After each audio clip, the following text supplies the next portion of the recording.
오늘 오후부터 수도권과 강원도에 다시 시간당 50mm가 넘는 집중호우가 내리고 밤부터는 남부지방에서 비가 시작될 것으로 보입니다.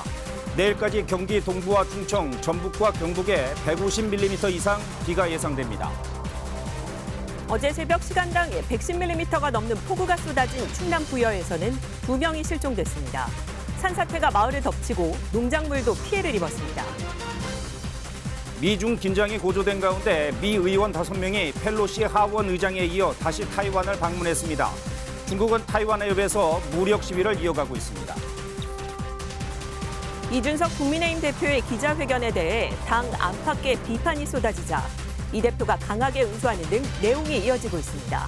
반환점을 둔 더불어민주당 전당대회 전국 순회 경선과 1차 국민 여론조사에선 이재명 후보의 독주가 계속됐습니다. 오늘 8.15 광복절을 맞아 윤석열 대통령이 경축사에서 대북 정책과 한일 관계 계획 등을 밝힐 예정입니다.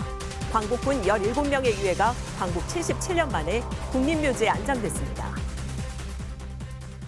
여러분 안녕하십니까? 월요일 광복절 아침 뉴스광장 시작합니다. 오늘은 비 소식부터 알아보겠습니다. 연휴 기간에도 곳곳에 기습폭우가 쏟아지면서 많은 피해를 남겼습니다. 요즘 비는 한번 내렸다 하면 폭우입니다. 오늘도 전국에 많은 비가 예보돼 있습니다. 추가 피해가 발생하지 않을까 걱정인데요. 먼저 기상센터 연결합니다. 최현미 캐스터, 지금도 비가 내리는 곳이 있습니까? 네, 현재는 전국적으로 흐린 가운데 바람이 강하게 불고 있습니다. 중부지방 곳곳으로는 산발적인 소나기 구름도 나타나고 있는데요. 앞으로 이 북한 지방에서 강하게 발달한 정체전선이 차츰 남쪽으로 내려올 것으로 보입니다. 오늘 오후에는 서울 등 수도권과 강원도에 비가 시작되겠고 밤이 되면 남부지방에서도 비가 내릴 것으로 보이는데요. 이번 비구름의 이동 속도는 빠르겠지만 시간당 50mm가 넘는 집중호우가 예상됩니다. 이미 많은 비가 내린 만큼 추가 피해 발생하지 않도록 조심하셔야겠습니다. 앞으로 내일까지 예상되는 비의 양을 살펴보면 경기 동부와 충청, 전북과 경북 서부 내륙에 150mm 이상이 되겠고요.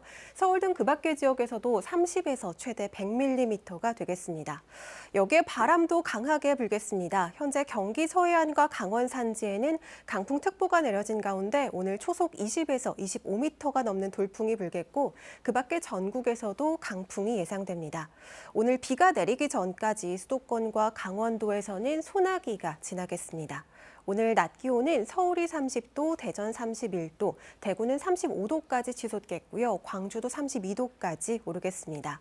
바다의 물결은 서해상에 풍랑특보가 내려진 가운데 동해와 서해상에서 물결이 매우 거세게 일겠습니다. 이번 비는 서울 등 수도권은 내일 새벽부터 그치기 시작하겠고요. 남부지방은 수요일 낮까지도 이어지는 곳이 있겠습니다. 날씨 전해드렸습니다. 네, 충남 부여엔 어제 시간당 110mm가 넘는 폭우가 쏟아졌습니다. 피해가 속출했습니다. 충남 지역에서 2명이 실종되고 1명이 다쳤습니다. 산사태가 마을을 덮쳤고 수확을 앞둔 농작물들이 물에 잠겼습니다. 백상현 기자입니다. 마을 인근 산에서 쏟아진 흙더미에 축사가 완전히 무너져 내렸습니다. 집 안까지 흙탕물이 들이닥쳤습니다. 어제 새벽 충남 부여에 시간당 110mm가 넘는 폭우가 쏟아지면서 산사태가 일어나 마을을 덮친 겁니다. 불어난 물에 휩쓸려 떠내려가던 화물차는 다리 아래에 걸려 있습니다. 이 차에 타고 있던 50대 남성과 지인 등 2명이 119에 도움을 요청한 건 어제 새벽 1시 40분쯤입니다. 차가 물에 떠내려갈 것 같다는 신고가 접수돼 구조대가 출동했지만 다리 아래에서 발견한 차량 안에는 아무도 없었습니다. 경찰과 소방당국은 하천 하류에서 수색 작업을 벌이고 있습니다. 119 상황실에서는 차량 밖으로 대피할 것을 안내하였으나 요구주자 2명은 현재 연락 두절이 된 상태로 가로등 불빛도 없이 어두컴컴한 도로에 119 소방차가 서 있습니다. 어제 새벽 0시쯤 폭우 속에 수로를 정비하기 위해 나섰던 80대 노인이 빗길에 경운기가 옆으로 넘어지면서 다쳐 병원에서 치료를 받았습니다. 멜론을 재배하는 비닐하우스가 물에 잠겼습니다. 추석 대목에 맞춰 수확을 앞두고 있었던 농민들은 할 말을 잃었습니다. 이런 건 처음이라 그렇더라고요. 그래서 그래가지고 어떻게 감당할 수가 없잖아요. 지금 보다시피. 그젯밤과 어제 새벽 사이 충남권에 내린 폭우로 충남 부여에서 시설하우스 1,500여 동이 물에 잠기는 등 부여와 청양에서만 340만 제곱미터, 축구장 면적 470여 배에 이르는 농경지가 물에 잠겼습니다. KBS 뉴스 백상현입니다. 이뿐만이 아닙니다. 충남 부여에선 하천물이 넘치면서 주택과 상가 침수도 잇따랐습니다. 이렇게 피해가 컸는데 기상청의 호우경보는 폭우가 시작된 뒤에야 발효됐습니다. 미리 대비할 겨를도 없이 피해를 본 주민들은 분통을 터뜨리고 있습니다. 박지은 기자의 보도입니다. 흙탕물이 쏟아져 들어오고 순식간에 물이 차오르면서 충남 부여군 은산면 상가 일대가 물바다로 변했습니다. 순식간에 퍼붓는 비에 인근의 은산천이 갑자기 불어나면서 도로와 상가, 주택 곳곳이 침수됐습니다. 물 여르니까 막 다 떠내려가. 그러니 어떻게 여기로 식당으로 와보려니까 식당에도 막 세상에 물이 한가닥이니 올 수도 없어. 어제 새벽 1시 18분쯤부터 1시간 동안 충남 부여에 쏟아진 비는 110.6mm. 1995년 8월 24일 내린 시간당 64.5mm를 넘는 양입니다. 기상청 관측 이후 8월 기준 부여에 시간당 가장 많은 비가 내린 것으로 기록됐습니다. 이렇게 어제 새벽 많은 양의 비가 쏟아졌지만 기상청 대처는 한 발 늦었습니다. 기상청은 그젯밤 10시 20분에 부여에 호우주의보를 발효했지만 기습폭우가 시작된 지 17분이 지난 어제 새벽 1시 35분에야 호우경보로 격상했습니다. 수해 피해를 본 주민들은 기상청의 뒤늦은 예보가 아쉽기만 합니다.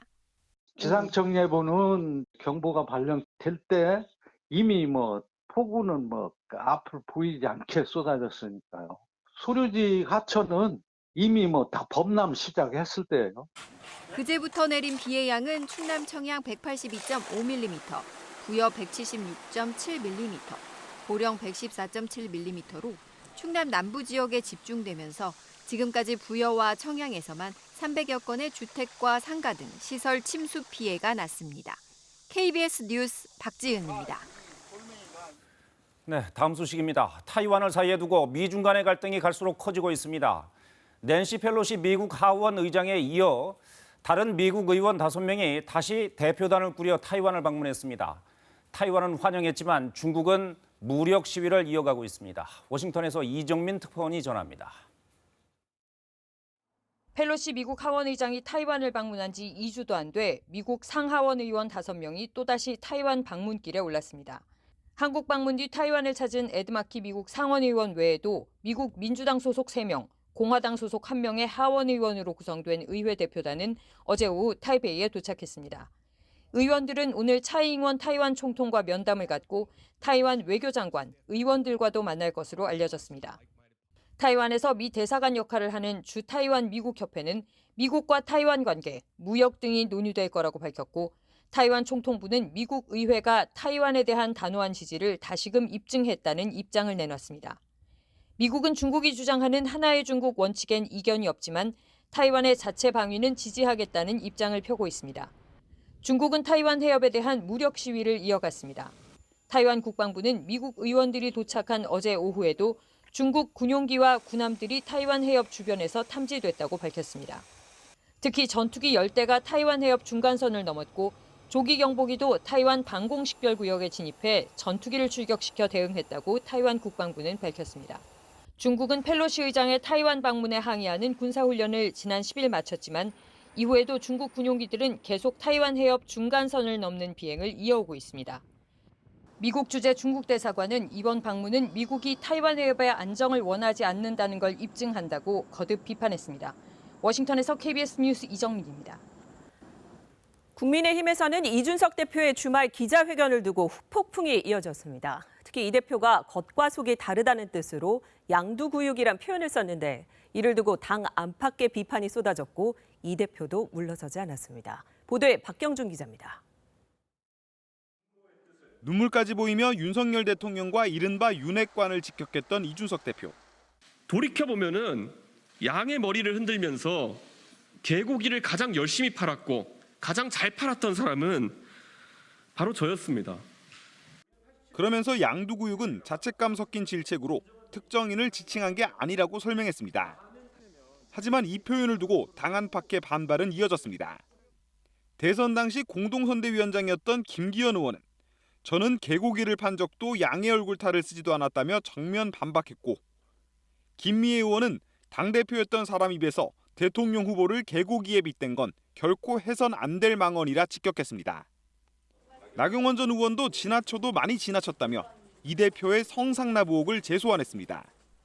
더 이상 눈물파리로 정치 사법적 위기를 극복하려 하지 말고 여권의 분란도 만들지 말라고 했습니다. 이 대표도 즉각 응수했습니다. 이철규 의원은 자기가 개냐고 발끈했는데 사자성어 자체를 이해 못한 것이다. 회견을 봤으면 대통령이 개고기라 생각할 수 없는데 다들 뭐에 쓴 건지 모르겠다며 이런 식의 대응이라면 사태는 해결되지 않는다고 했습니다. 내용이 확산하는 가운데 야당은 이 대표의 회견을 고리 삼아 대여 공세를 이어갔습니다. 이준석 대표의 말이 사실이라면 참으로 우리는 배은망덕한 대통령을 모시고 있구나 하는 그런 한탄을 하게 됩니다. 이 대표가 오늘부터 방송 출연 등 본격적인 여론전을 예고한 가운데 내일 출범을 앞둔 국민의힘 비상대책위 위원 인선도 마무리 단계인 것으로 전해졌습니다. KBS 뉴스 박경준입니다. 어제 충청 지역 순회 경선으로 반환점을 둔 더불어민주당 당대표 경선에서 이재명 후보가 70% 넘는 득표율로 독주를 이어갔습니다. 권리당원이 아닌 국민 여론조사 결과도 처음으로 나왔는데요. 여기에서도 이변은 없었습니다. 보도에 주지연 기자입니다. 민주당 차기 지도부를 뽑기 위한 일정의 절반가량을 소화한 시점, 이재명 대세로는 한층 굳어졌습니다. 충청권 권리당원을 포함한 누적 득표에서 이재명 후보는 73.28%를 기록했습니다. 박용진 후보는 19.9%, 강훈식 후보는 6.83%를 얻는 데 그쳤습니다. 최종 결과에 12.5%가 반영되는 1차 국민 여론조사도 나왔는데 이 후보는 80%에 육박하는 득표율을 기록했습니다. 압도적인 지지를 통해서 강력한 리더십을 부여해 주시면 제가 이 더불어민주당을 국민의 사랑을 받는 박용진 후보는 일반 여론조사에, 충남 아산을을 지역구로 둔 강훈식 후보는 충청 지지세에 기대를 걸었지만 반등의 계기를 마련하기엔 역부족이었습니다. 이변 없는 상황들이 계속 유지되고 있다 이렇게 보고요. 호남에서 심상치 않은 바람을 좀 만들어가기 위해서 노력하겠습니다. 득표율이 좀 더 높았더라면 좋은 선전의 결과를 만들어낼 수 있었다 이런 생각이 들고요. 앞으로도 열심히 하는 모습 보여드리겠습니다. 특히 국민 여론조사 결과가 당원 투표보다 더 큰 차이로 벌어지면서 박용진, 강훈식 두 후보의 단일화 동력도 떨어지는 분위기입니다. 함께 치러진 최고위원 경선에서도 친 이재명계 후보들 선전이 이어졌습니다. 친문계 고민정 의원이 2위를 지켰지만 친명계로 분류되는 정청래, 장경태, 서영교, 박찬대 의원 4명이 당선권인 5위 안에 들어갔습니다. 오는 28일 전국 대의원 대회 때까지 민주당은 이제 호남과 서울 경기 지역 경선만을 남겨두게 됐습니다. KBS 뉴스 조지연입니다. 일제에 항거하다 순국한 광복군 17명의 유해가 광복 77년 만에 국립묘지에 안장됐습니다. 윤석열 대통령은 조국 독립을 위해 쓰러져간 영웅을 끝까지 기억하고 책임 있게 예우하겠다고 약속했습니다. 윤 대통령은 또 오늘 광복절 경축사를 통해서 대북 정책과 한일 관계 구상 등을 밝힙니다. 박민철 기자가 보도합니다. 빛바랜 사진 속 결의에 찬 얼굴들.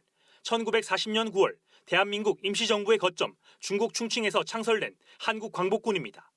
우리나라 최초의 국군으로 먼 이국 땅에서 젊음과 목숨을 바쳤습니다. 이들 가운데 17명의 영현은 서울 수유리 합동 묘소에 잠들어 있었습니다.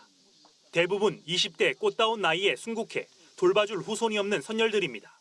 세월이 지나다 보니까 너무 잊혀지는 게 안타까웠고 주위에다가 또 광복군 얘기를 하면 아는 사람들이 거의 없습니다. 광복 77주년을 맞아 정부는 애국선열 17위를 국립묘지에 안장하기로 결정하고 합동 봉송식을 거행했습니다. 윤석열 대통령은 선열 17위의 이름을 하나하나 호명하며 무명의 희생과 헌신도 국가의 이름으로 끝까지 챙기고 기억하겠다고 밝혔습니다. 우리가 누리고 있는 자유는 독립을 위해 자신의 목숨을 초계처럼 던진 열사들의 희생 덕분이라며 책임 있는 예우를 약속했습니다. 조국의 독립을 위해 이름도 남김없이 쓰러져갔던 영웅들을 우리 모두 끝까지 기억해야 합니다. 봉송식 뒤 선열 17위 영현은 국방부 의장대와 경찰 호위 속에 대전 현충원으로 이동해 영면에 들었습니다. 윤 대통령은 광복군 출신 김영관 애국지사의 자택도 방문해 희생과 헌신에 대한 감사의 마음을 전했습니다. 광복절을 앞두고 보훈 행보를 이어간 윤 대통령은 오늘 광복절 경축사를 통해 대북 정책과 한일 관계에 대한 미래 비전을 발표할 계획입니다. 향후 국정 운영 구상도 함께 담길 것으로 보입니다. KBS 뉴스 박민철입니다. 네, 코로나19 소식입니다. 신규 확진자가 매일 10만 명을 넘는 재유행 국면이 뚜렷해지면서 위중증 환자 수도 석 달여 만에 최대치로 늘었습니다. 수해로 대피소에 머물던 이재민들 가운데서도 확진되는 사례가 잇따르고 있습니다. 서울시는 이재민들을 위한 격리시설을 추가로 마련하고 방역을 강화하고 있습니다. 황정호 기자입니다. 지난 11일 코로나19 확진자가 나온 이재민 대피소입니다. 추가 감염으로 이어지진 않을까 텐트 사이사이 방역 작업이 한창입니다. 대피소가 붐비면 감염 가능성은 더 커지는 만큼 이재민 분산 작업도 시작됐습니다. 이 숙박시설엔 이재민 30명가량이 옮겨왔습니다. 자치구마다 숙박업소나 공공임대주택 등을 활용해 이재민의 거처를 추가로 확보하고 나선 겁니다. 2군데 임시 숙박시설을 운영하고 있고요. 일반 숙박 시설을 이용하시는 분들이 있기 때문에 하루 2회 정도 객실, 소 주변 등을 방역 소독하고 있습니다.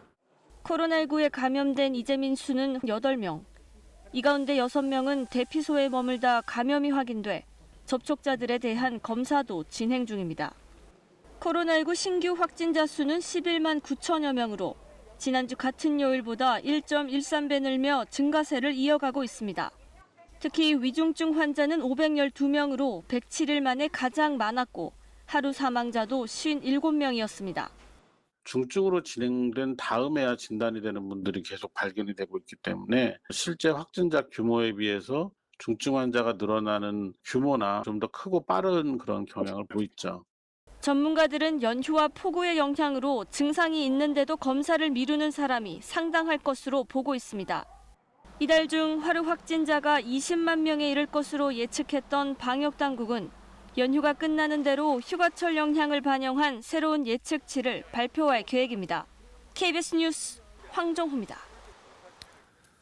서울 용산구에서 납치 시도가 있었다는 신고가 접수돼 경찰이 수사 중입니다. 서울 용산경찰서는 오늘 새벽 0시 20분쯤 서울 문배동에서 남성 4명이 다른 남성 1명을 차에 태워 납치하려 한다는 신고를 접수했습니다. 목격자의 신고를 받고 출동한 경찰은 사건과 관련된 남성 1명을 찾아 조사하는 한편 다른 남성들을 쫓고 있습니다. 피해 남성은 서울 강남구에서 스스로 탈출한 것으로 전해졌습니다. 구독자가 70만 명이 넘는 한 유명 여성 유튜버가 춘천의 한 식당에서 음식값을 놓고 사기 행각을 벌인 것으로 확인되고 있습니다. 이 여성의 사기극은 가게 안 CCTV에 고스란히 담겨 있었습니다. 조휴연 기자의 보도입니다. 저녁 식사 시간 햄버거 가게. 군복 입은 남자와 여자 2명이 햄버거 세트를 먹고 있습니다. 이 가운데 젊은 여성이 음식을 먹다 말고 옆에 있는 의자로 손을 뻗습니다. 담요에서 뭔가를 떼내더니 식탁 위에 있던 휴지에 올려놓습니다. 얼마 뒤 이 여성과 남성은 자리를 뜹니다. 그러자 남아있던 여성은 종업원에게 휴지를 보여준 뒤 먹던 음식에서 머리카락이 나왔다고 주장하며 환불해 돌아갔습니다. 기분이 너무 언짢으시고 자기 딸은 비위가 너무 약해서 지금 구역질하러 화장실 갔다 하면서 그 메뉴 전체에 대한 환불을 원하시더라고요. 그런데 이들은 한 달 전에도 같은 식당에서 비슷한 일을 벌였습니다. 음식을 다 먹은 뒤 머리카락이 나왔다며 같은 음식을 다시 가져오라고 요구해 먹고 갔습니다. 음식점 주인은 가게의 CCTV를 확인하고 나서야 속았다는 걸 깨달았습니다. 아무것도 접시에 남아있지 않은 상태에서 전혀 음식이 묻어있지 않은 머리카락을 저희한테 주면서 환불해달라고 2번 연속으로 이렇게 방문해서 한 거는 정말 좀 충격적이었어요. 경찰은 이 여성 일행이 상습적으로 사기를 벌인 것으로 보고 신병 확보에 나섰습니다. 사기로 봐야 될 것 같습니다. 현재까지. 여기 차량하고 CCTV 이 정도는 확인이 돼서 인적 사항은 확인이 될 것 같아요. 이런 일을 벌인 건 구독자가 72만에 달하는 유명 유튜버였습니다.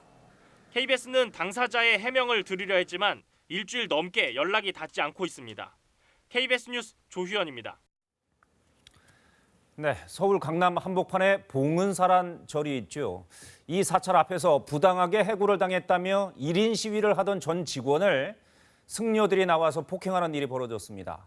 폭력을 휘두른 승려는 자신도 폭행당했다고 주장하고 있습니다. 정혜주 기자가 취재했습니다. 어제 오전 서울 삼성동 봉은사 앞. 일요법회를 앞두고 연불 소리가 들리는 가운데 승려들이 한 남성을 밀칩니다.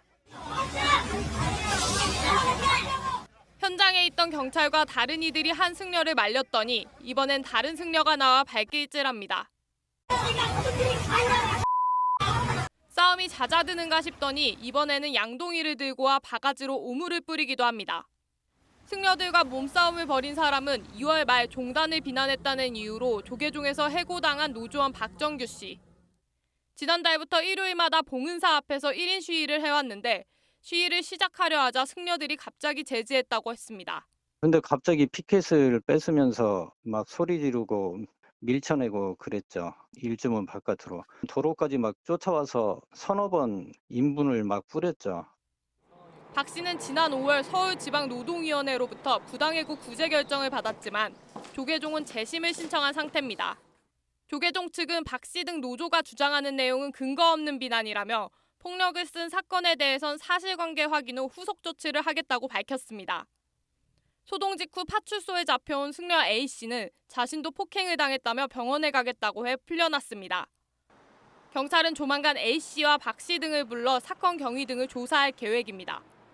KBS 뉴스 정혜주입니다. 이번엔 국제뉴스입니다. 이집트의 수도 카이로 인근 교회에서 화재가 발생해 수십 명의 인명피해가 발생했습니다. 불이 나자 교회 밖으로 빠져나오려던 사람들이 한꺼번에 몰리면서 그 피해가 더 커졌습니다. 보도에 최진아 기자입니다. 교회 건물 외벽이 시커멓게 그을렸습니다. 폭격을 맞은 듯 건물 일부가 무너지고 건물 옆에 주차돼 있던 자동차 유리창도 산산조각 났습니다. 이집트 수도 카이로 인근의 교회 건물에서 화재가 발생한 건 현지 시간 14일 오전 9시쯤. 불은 건물 2층에서 시작됐는데 당시 교회 안에서는 수천 명의 신자가 예배를 보고 있었습니다. استحالة طبعا الناس بقت ترمي نفسها من فوق لو صورت عربية ابونا عبد المسيح هتلاقي الدنيا متكسرة في العربية بسبب ان واحد نط من فوق عشان يلحق نفسه ودلوقتي هو موجود في مستشفى الموظفين دراعه وظهره مكسرين. 이번 화재로 최소 41명이 숨지고 45명 이상이 다쳐 인근 병원에서 치료를 받고 있다고 이집트 보건당국이 밝혔습니다. 불이 나자 엄청난 양의 연기와 유독가스가 발생했고 이를 피해 건물 밖으로 나오려는 사람들이 한꺼번에 건물 입구로 몰리면서 인명피해가 더 커진 것으로 전해졌습니다. مش عارف لمس كهرباء حصل ولا ايه اللي حصل ففي اطفال فوق والناس كبيره لحقنا اللي لحقناه وما لحقناش اللي لحقناه بنبص فوق في السماء لقينا كل الجو رماد. 소방당국은 누전으로 화재가 발생한 것으로 보고 정확한 화재 원인을 조사하고 있습니다. 이집트에서는 작년 3월에도 카이로 인근 의류 공장에서 화재가 발생해 최소 20명이 목숨을 잃었습니다. KBS 뉴스 최진아입니다. 중국 스촨성 청두의 한 계곡에서는 물놀이를 하던 피서객 7명이 계곡물에 휩쓸려 숨졌습니다. 당시 산간에는 많은 비가 내리면서 계곡물이 급격히 불어 피서객들이 미처 대피하지 못하고 변을 당했습니다. 오세균 특파원이 보도합니다. 중국 스촨성 청두의 한 계곡. 계곡에 머물고 있던 야영객들은 대수롭지 않다는 듯 태평합니다.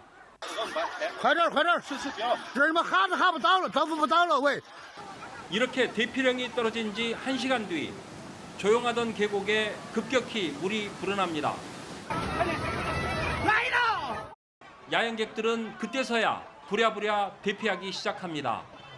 순식간에 불어난 계곡물은 모든 것을 집어삼키고 맹렬한 기세로 하류로 내려갑니다. 미처 대피하지 못한 아버지는 아이를 꼭 껴안고 한동안 계곡물에 고립됐다가 그대로 휩쓸립니다. 이 홍수로 지금까지 7명이 숨지고 3명이 다쳤습니다.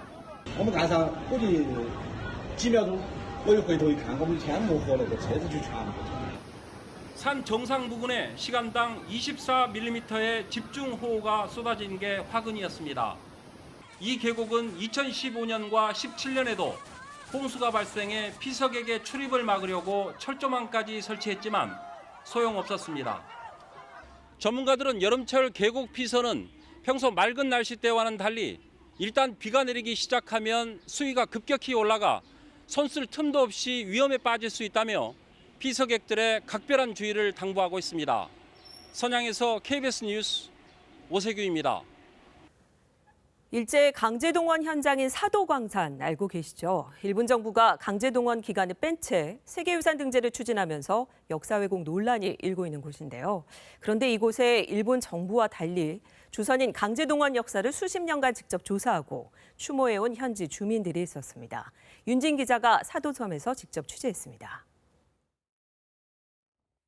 조선인 강제동원의 아픈 역사를 간직한 사도섬.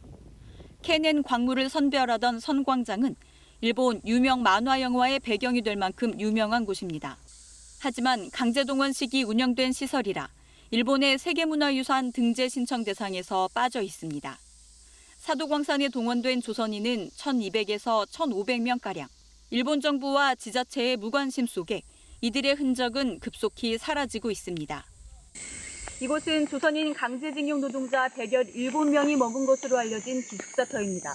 이처럼 숲풀만 무성하게 우거진 채 방치돼 있습니다. 공동 취사장 역시 형체를 알아보기 어렵습니다. 그나마 정확한 위치라도 알려진 건 섬 주민들의 조사 덕분입니다.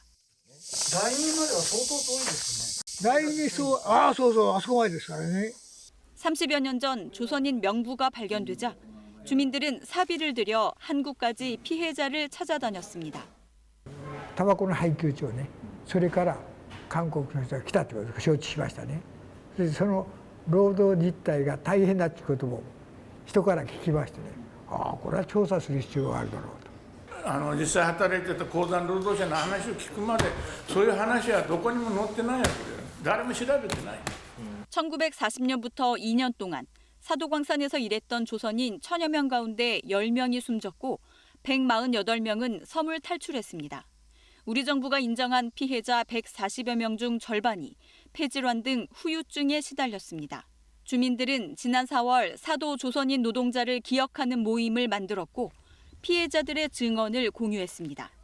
証言は絶対に大事なので、私は9月の議会でも証言にみんな耳を傾けましょうということはもう一度強調するつもりで。 일본 정부는 내년 세계문화유산 심사에 다시 도전한다는 계획이지만 강제동원 역사를 포함시킬 가능성은 없어 보입니다. 사도섬에서 KBS 뉴스 윤진입니다. 광복절 아침 고속도로 상황 알아봅니다. 한국도로공사입니다. 네, 오늘은 제77주년 광복절입니다. 사흘간의 연휴 마지막 날이기도 한데요.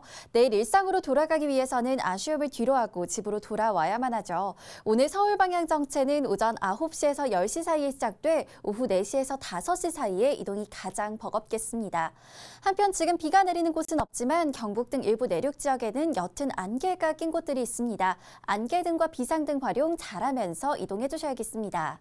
이미 많은 양의 비가 내렸던 충남 지역 역시 지금은 기상 상황이 괜찮지만 오늘도 비 예보가 있는 만큼 대비 단단히 해주셔야겠고요.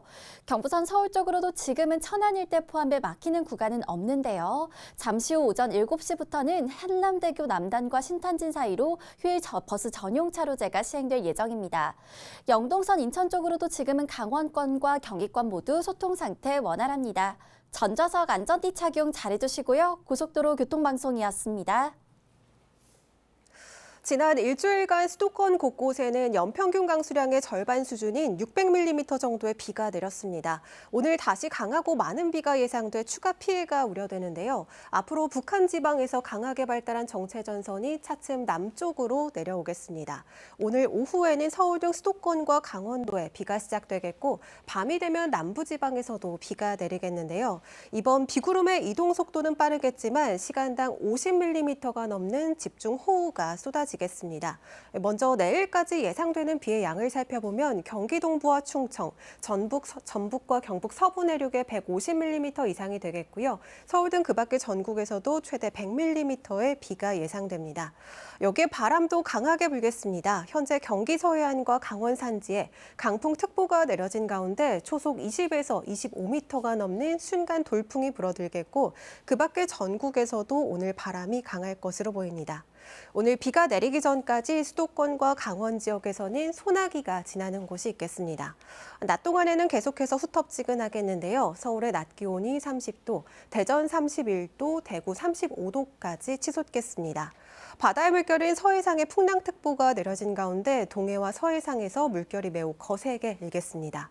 이번 비는 수도권은 내일 새벽부터 그치기 시작하겠고 남부지방은 수요일 낮까지도 비가 이어지는 곳이 있겠습니다. 날씨 전해드렸습니다.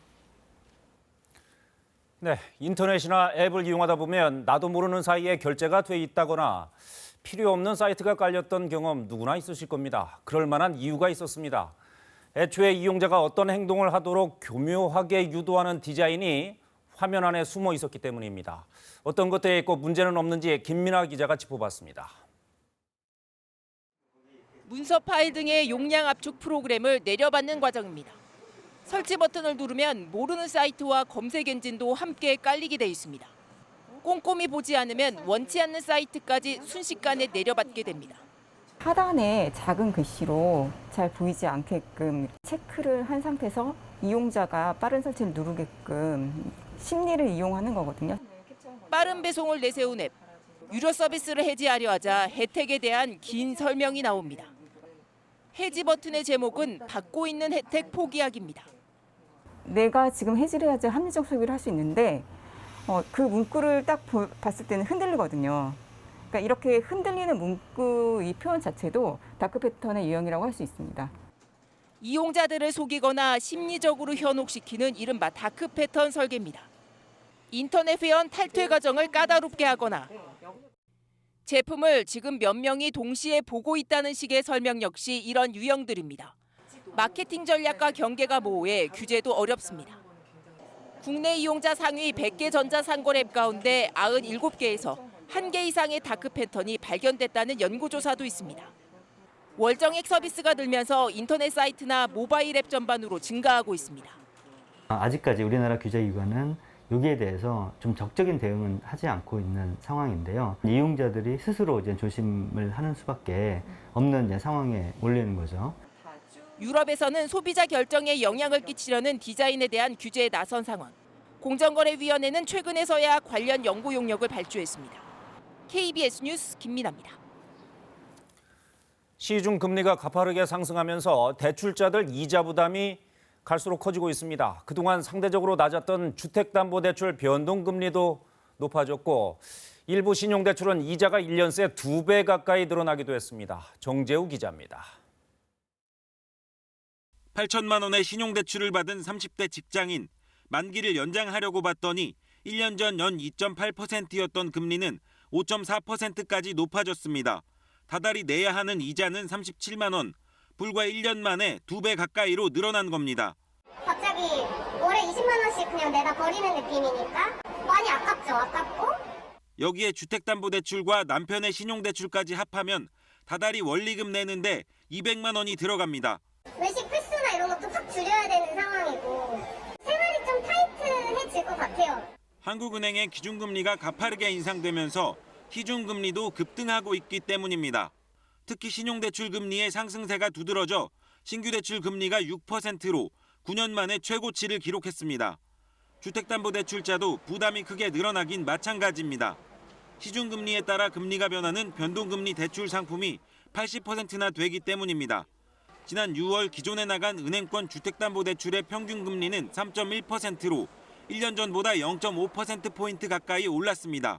이러한 수치들에는 고정금리부 대출까지 포함되어 있습니다. 상승분을 상당 부분 상쇄시키기 때문에 순수하게 변동금리부 대출에 적용되는 실제 금리 상승분은 0.5%보다는 훨씬 더 높을 수밖에 없다. 4대 시중은행의 주택담보대출 신규 금리도 고정금리형과 변동금리 모두 금리 상단이 6%에 육박했습니다. 물가를 잡기 위해 미국 중앙은행이 다음 달 기준금리를 0.5%포인트 이상 인상할 거란 전망이 힘을 얻고 있는 상황. 환율 안정 등을 위해 이달 한국은행이 기준금리를 추가로 올릴 수도 있는 만큼 대출자들의 부담은 더 커질 가능성이 큽니다. KBS 뉴스 정재우입니다.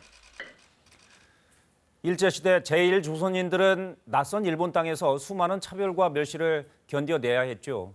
세계적 베스트셀러가 된 소설 파친코에 이들의 파란만장했던 삶이 잘 담겨 있는데요. 파친코의 이민진 작가를 KBS 기자가 직접 만나서 얘기를 들어봤습니다. 이 밖에 새로 나온 책도 소개해드립니다. 김태영 기자입니다. 일제강점기 부산 영도에서 오사카로 삶의 터전을 옮기게 된 선자. 멸시를 견뎌내고 차별을 감당해야 했습니다. 새로운 번역과 함께 개정판으로 찾아온 소설 파친코는 4대에 걸친 제1조선인의 파란만장한 삶을 그려내며 낯선 이국 땅에서 삶을 개척해 나가는 한국인을 이야기합니다. When I studied the history of the 제일교포 and all the unfairness they lived through for such a long time, even now, what really impressed me is how did they keep going? 그 바탕에는 가족이 있었다고 작가는 말합니다. And it's because inside, even at great risk, they felt, but no matter. I must keep living. I must take care of my family. And I thought it was very beautiful. 역사는 우리를 저버렸지만 그래도 상관없다. 전 세계 독자를 사로잡은 첫 문장도 그렇게 나왔습니다. Even if important, powerful people don't care about us, or if the world is unfair, we have to stay inside. But no matter. 무슨 상관, right? 상관없다. And I'm going to do it anyway. 소설이 전하는 메시지 가운데 하나이기도 합니다. And that feeling of defiance is wonderful. And if you don't have that feeling of defiance, a kind of rebellion, it's very hard to live. And I wanted to honor that in my first sentence. 이민진 작가의 다음 작품은 아메리칸 학원으로 사교육 문제를 다룰 예정입니다. 지난 5일 한국의 첫 달 탐사선 다누리를 실은 로켓이 하늘로 솟아올랐습니다. 공학자 곽재식 교수는 우리가 왜 그 많은 돈을 들여 우주에 나가는 연구를 해야 하는지 한 번은 품을 법한 질문에 답합니다. 지체장애, 뇌병변장애, 외소증 장애 등 저마다 장애를 안고 살아가는 7여성. 이들이 한국 사회에서 장애 여성으로 살아가는 것이 어떤 의미인지 차별과 상처, 좌절과 희망, 꿈과 사랑을 얘기합니다. KBS 뉴스 김태영입니다. 이번 연휴 중에도 집중호우로 수해를 입은 지역에선 복구 작업이 이어졌습니다. 많은 자원봉사자가 이웃들을 돕기 위해서 휴가도 반납하고 팔을 걷어붙였는데요. 군인들도 구슬땀을 흘리며 힘을 보탰습니다. 원동희 기자가 현장 다녀왔습니다. 폐기물을 치우기 위해 중장비가 동원된 이곳. 집중호우로 피해를 본 서울의 한 전통시장입니다. 물에 잠겼던 만화방은 전쟁터를 방불케 하고 젖어서 휴지 조각이 된 만화책만 10,000권이 넘습니다. 누구나 내일이라면 망연자실할 상황. 자원봉사자와 군인이 아니었다면 치울 엄두도 내지 못했습니다. 자원봉사자들이 10명이 나와갖고 한 이틀에 할 일을 갖다가 한 4시간 만에 끝내주셔서 너무 감사드려요. 수백 가구가 침수된 경기도의 한 주택가에도 도움은 이어졌습니다. 젖은 장판을 걷어내고 가재 도구를 옮기는 사람들. 모두 이웃의 자원봉사자입니다. 연휴가 문제가 아닙니다. 지금 이런 상태면은 우리가 빨리 손을 써서 정리를 해드려야만이 이 지금 물이 차 있기 때문에. 골목마다 수해의 상흔은 산처럼 쌓였지만 연휴임에도 불구하고 여행 대신 봉사를 택한 자원봉사자들과 대민 지원을 나온 군인들이 한마음으로 수해 복구 현장에 뛰어들었습니다. 자원봉사들이 와서 해주면 진짜 그보다 고마운 건 없어요. 저 노인애들이 하는 사람이 없어. 그 사람들이 와서 그들지 않으면 아무것도 안 돼. 복구 현장엔 수재민과 봉사자의 허기를 달래는 밥차도 출동했습니다. 많이 피해를 입으셨다는 얘기를 듣고 무료급식을 좀 지원하기 위해 그렇게 나오게 되었습니다. 수해 지역엔 연휴 내내 자원봉사자와 군인들이 복구 작업에 힘을 보탤 예정입니다. 이들의 따뜻한 손길 덕에 물난리를 겪은 아픈 마음도 다시 힘을 내고 있습니다. KBS 뉴스 원동입니다. 서울 광화문 광장이 새 단장을 마치고 문을 연 지 일주일이 넘었습니다. 서울의 명소, 시민들의 쉼터로 자리 잡을 거란 기대도 있지만 한편에서는 이 장소를 꼭 쉼터 용도로만 써야 하나라는 논란도 있습니다. 광화문 하면 집회 시위가 참 많았던 곳인데요. 서울시가 앞으로는 집회와 시위를 사실상 금지할 움직임을 보이자 반발과 논란이 일고 있는 겁니다. 김혜주 기자입니다. 분수에서 뛰노는 아이들, 나무 아래 쉬는 어른들. 휴식 공간으로서의 광화문은 손색이 없어 보입니다. 더운데 여기서 노니까 좋았어요. 저도요. 너무 넓고 좋아졌어요. 이런 공간이 없잖아요, 별로. 재개장한 광화문 광장. 면적은 2배 더 넓어졌습니다. 대형 화분과 분수 등 시설물도 곳곳에 배치됐는데 그만큼 행사용 개방 공간은 많이 할애되지 않았습니다. 광장을 통틀어 딱 2곳에서만 행사를 열 수 있게 지정됐습니다. 비슷한 분위기의 서울광장과 비교해봐도 행사 관련 조례는 다릅니다. 서울광장은 사용 목적에 공익 행사와 집회 시위도 포함시켰지만 광화문 광장은 건전한 여가 선용과 문화활동 등으로만 쓰임새를 제한했습니다. 서울시는 광화문 광장 행사 신청이 들어올 경우 조성 목적에 위배되는지부터 따져볼 거라 했는데 사실상 집회 금지 방침으로 받아들여지고 있습니다. 문화행사로 신청을 했다가 집회 시위로 변질이 돼서 더 문제가 되는 건 그게 그런 변질된 행사들이 소음과 통행 방해가 많았다는 거예요. 현행 집회시위법은 허가가 아닌 신고제를 원칙으로 합니다. 대통령실 앞이라도 집회를 무작정 막지 못하는 이유입니다. 그런데 지자체가 하위 법규인 조례를 근거로 집회 허가권을 행사한다며 시민단체들은 반발하고 있습니다. 집회를 금지하려는 시도 자체가 위헌적 요소가 있고요. 집회 신청을 한 단체나 뭐 이런 데를 임의적으로 검열을 하게 되는 결과가 되니까. 특히 서울시가 집회 행사를 선별적으로 허용할 경우 왜 누군 되고 누군 안 되냐는 논란까지 뒤따를 소지가 있습니다. KBS 뉴스 김혜주입니다. 네, 생활경제 소식입니다. 첫 번째 키워드, 침수 중고차 주의보. 이번 집중호우로 차량 피해가 컸죠. 침수된 차량이 10,000대에 가까운 곳으로 파악되고 있습니다. 손해보험사들이 서울대공원 주차장을 임대 임시보상 서비스 센터를 열었는데 이렇게 빈자리를 찾기 힘들 정도로 피해 차량들이 가득 들어찼습니다. 보험사들은 이 침수 차량에 대해 신속하게 보험금을 지급하고 최대 6개월까지 보험료 납입도 유예하기로 했는데요. 한편에선 이런 침수 차량들이 그대로 중고차 시장에 나오지 않을까 걱정도 있습니다. 이런 차는 반드시 폐차해야 되는데 몰래 수리를 받고 매물로 내놓을 가능성도 배제할 수 없기 때문인데요. 그럼 침수차 피하려면 어떻게 해야 될까요? 우선 보험개발원의 자동차 이력 정보 서비스에서 차량 번호를 조회하면 침수차 여부를 알 수 있고요. 트렁크 안쪽 바닥까지 들춰서 보거나 안전띠를 끝까지 당겨서 숨어있는 진흙이 없는지 확인해야 됩니다. 또 침수차로 확인되면 전액 환불하겠다는 특약사항을 계약서에 명기하는 것도 도움이 되겠습니다. 네, 두 번째 키워드 보시죠. 예적금으로 34조 원 대이동. 금리의 오름세를 타고 시중자금이 예금 적금으로 몰리고 있습니다. 최근 한 달여 만에 5대 은행 예적금이 무려 34조 원 넘게 늘었는데요. 이는 올해 상반기 반년 동안 유입된 자금보다도 큰 액수입니다. 반면 증시 주변 자금은 최근 한 달 동안 2조 2천억 원 이상 감소했고 가계대출도 3조 원 넘게 줄었습니다. 주식, 부동산보다는 상대적으로 안전한 곳에 돈을 넣어두겠다 이런 심리겠죠. 이 때문에 은행들의 고금리 특판 상품들도 조기 소진 행렬을 이어가고 있습니다. 다만 은행들마다 조건이 다르니까 꼼꼼히 비교해보고 상품에 가입하시는 게 좋겠습니다. 네, 마지막 키워드. 계속 불어나는 수상한 송금. 지난 6월이었죠. 금융감독원이 수상한 자금의 해외 송금 사실을 확인하고 진상 파악에 나섰는데 처음엔 2조 원대로 알려졌던 돈이 규모가 계속 늘어나고 있습니다. 지금까지 확인된 의심 송금 규모가 8조 5천억 원까지 불었습니다. 이 가운데 상당액은 가상자산과 관련된 것으로 파악됐는데요. 국내 가상화폐 시세가 해외보다 비싸게 거래되는 이른바 김치 프리미엄을 노린 차익거래 자금이라는 게 금융당국의 판단입니다. 또 자금 세탁 가능성에도 무게를 두고 검찰과 함께 돈의 출처를 추적하고 있습니다. 지금까지 생활경제였습니다.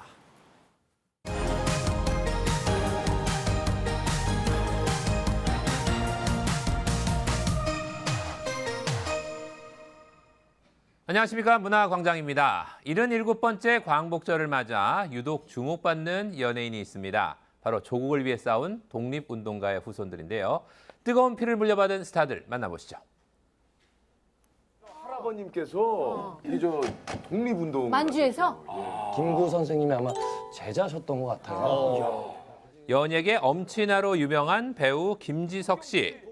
과거 한 예능 프로그램에서 독립운동가의 손자임을 밝혀 화제가 됐는데요. 그의 할아버지는 일제강점기 독립의용단에서 활약한 고 김성일 선생으로 1932년 윤봉길 의사와 함께 일제에 체포된 기록이 있습니다. 그런데 윤봉길 의사의 후손도 연예계에 몸을 담고 있지요. 의사의 종손으로 유명한 배우 윤주빈 씨인데요. 친할아버지가 윤봉길 의사의 친동생이자 애국지사인 윤남이 선생으로 알려졌습니다. 독립운동가의 후손으로서 뜻깊은 행보를 보여준 스타들도 있는데요.